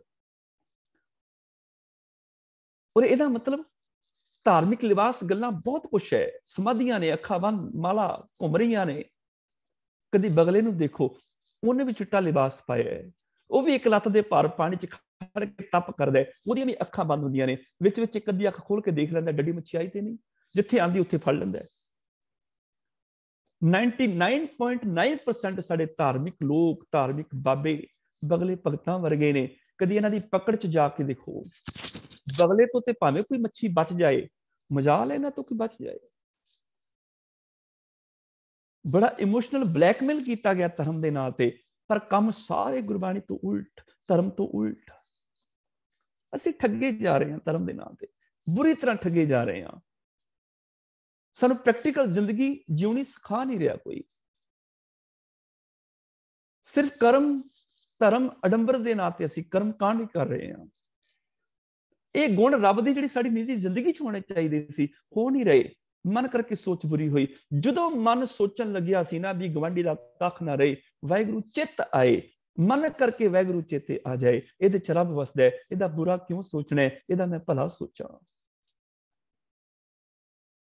ਕਿਉਂਕਿ ਮੈਂ ਤੇ ਰੋਜ਼ ਅਰਦਾਸ ਕਰਦਾ ਵਾਂ, ਨਾਨਕ ਨਾਮ ਚੜ੍ਹਦੀ ਕਲਾ, ਤੇਰੇ ਭਾਣੇ ਸਰਬੱਤ ਦਾ ਭਲਾ। ਮੈਂ ਤੇ ਦੁਨੀਆ ਦਾ ਭਲਾ ਮੰਗਦਾ, ਗਵਾਂਢੀ ਦਾ ਬੁਰਾ ਮੈਂ ਕਿਵੇਂ ਮੰਗ ਸਕਦਾ? ਘੱਟੋ ਘੱਟ ਸਿੱਖ ਨਹੀਂ ਕਿਸੇ ਦਾ ਬੁਰਾ ਸੋਚ ਸਕਦਾ। ਸਿੱਖ ਨੂੰ ਨਹੀਂ ਸੋਚਣਾ ਚਾਹੀਦਾ ਕਿਸੇ ਦਾ ਬੁਰਾ। ਉਹਦੇ ਤੇ ਅਰਦਾਸ ਹੀ ਸਰਬੱਤ ਦੇ ਭਲੇ ਦੀ ਹੁੰਦੀ ਹੈ। ਹੁਣ ਇਹਦਾ ਇੱਕ ਫਾਇਦਾ ਕੀ ਹੈ? ਇਹ ਸਿਮਰਨ 24 ਘੰਟੇ ਹੋ ਸਕਦਾ। ਜਦੋਂ ਮਨ ਕਰਕੇ ਕਿਸੇ ਦਾ ਬੁਰਾ ਸੋਚਣ ਲੱਗੋ, ਵਾਹਿਗੁਰੂ ਚਿੱਤ ਆਵੇ, ਯਾਦ ਆ ਜਾਏ, ਇਹਦਾ ਬੁਰਾ ਨਹੀਂ ਸੋਚਣਾ, ਚੰਗਾ ਸੋਚਣਾ ਹੈ। ਚੰਗੀ ਸੋਚ ਵਿੱਚੋਂ ਚੰਗੇ ਕਰਮ ਜਨਮ ਲੈਣਗੇ, ਸਮਾਜ ਦਾ ਭਲਾ ਹੋਏਗਾ, ਕਰਮਾਂ ਕਰਕੇ ਸਿਮਰਨ ਹੋ ਜਾਏਗਾ, ਬੋਲ ਬਾਣੀ ਮਿੱਠੀ ਹੋ ਜਾਏਗੀ। ਦੇਖੋ, 3 ਵਾਰੀ ਅਸੀਂ ਕਹਿੰਦੇ ਹਾਂ ਵਾਹਿਗੁਰੂ ਵਾਹਿਗੁਰੂ ਵਾਹਿਗੁਰੂ ਚਿੱਤ ਆਵੇ। ਚਿੱਤ ਆਵਨ ਕਾ ਸਦਕਾ ਸਰਬ ਸੁਖ ਹੋਵੇ।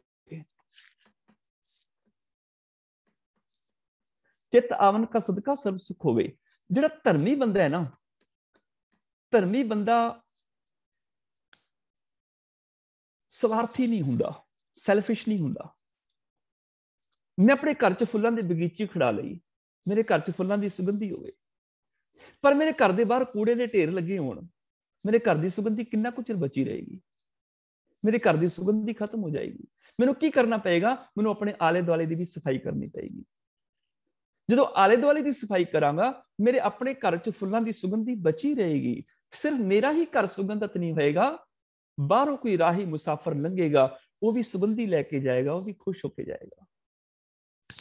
ਜਦੋਂ ਮਨ ਕਰਕੇ ਵਾਹਿਗੁਰੂ, ਕਰਮਾਂ ਕਰਕੇ ਵਾਹਿਗੁਰੂ, ਬਚਨਾ ਕਰਕੇ ਵਾਹਿਗੁਰੂ ਮੈਂ ਚੇਤੇ ਕਰਾਂਗਾ, ਮੈਂ ਸਵਾਰਥੀ ਨਹੀਂ ਹੋਵਾਂਗਾ, ਮੈਂ ਆਪਣੇ ਲਈ ਸੋਚ ਲਿਆ ਬਸ ਨਹੀਂ। ਮੇਰਾ ਇਹ ਮਨ ਬਚਨ ਕਰਮ ਵਾਲਾ ਸਿਮਰਨ ਪੂਰੀ ਦੁਨੀਆ ਨੂੰ ਸੁਖ ਦੇਗਾ।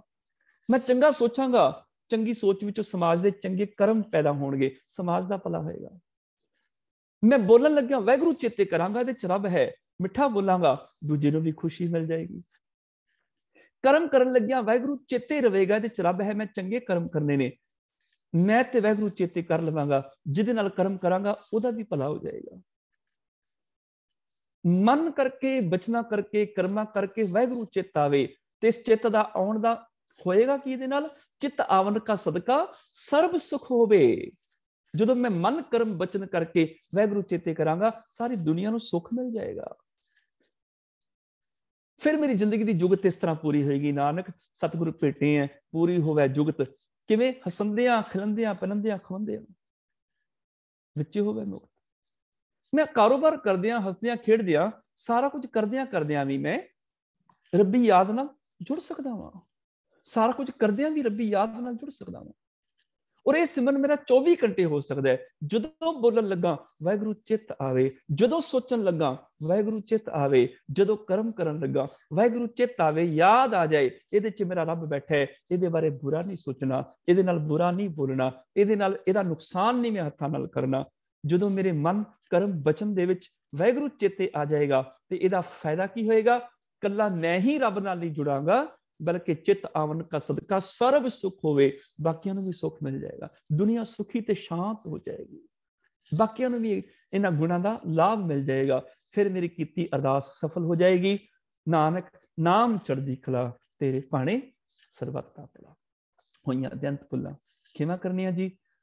सत्कारयोग सरदार जगीर सिंह जी होरां ने सलाह दित्ती सी, शायद थित्ती बाणी दी या 52 अखरी दी, मैनूं याद नहीं, ਉਹ ਮੈਨੂੰ ਇੱਕ ਵਾਰ याद करा देण ਤੇ ਆਪਾਂ ਹੋ ਸਕਿਆ ਤੇ ਅਗਲੇ ਹਫਤੇ ਤੋਂ ਉਸੇ ਬਾਣੀ ਦੇ ਵਿਚਾਰ ਸ਼ੁਰੂ ਕਰਨ ਦੀ ਕੋਸ਼ਿਸ਼ ਕਰ ਲਵਾਂਗੇ ਜੀ।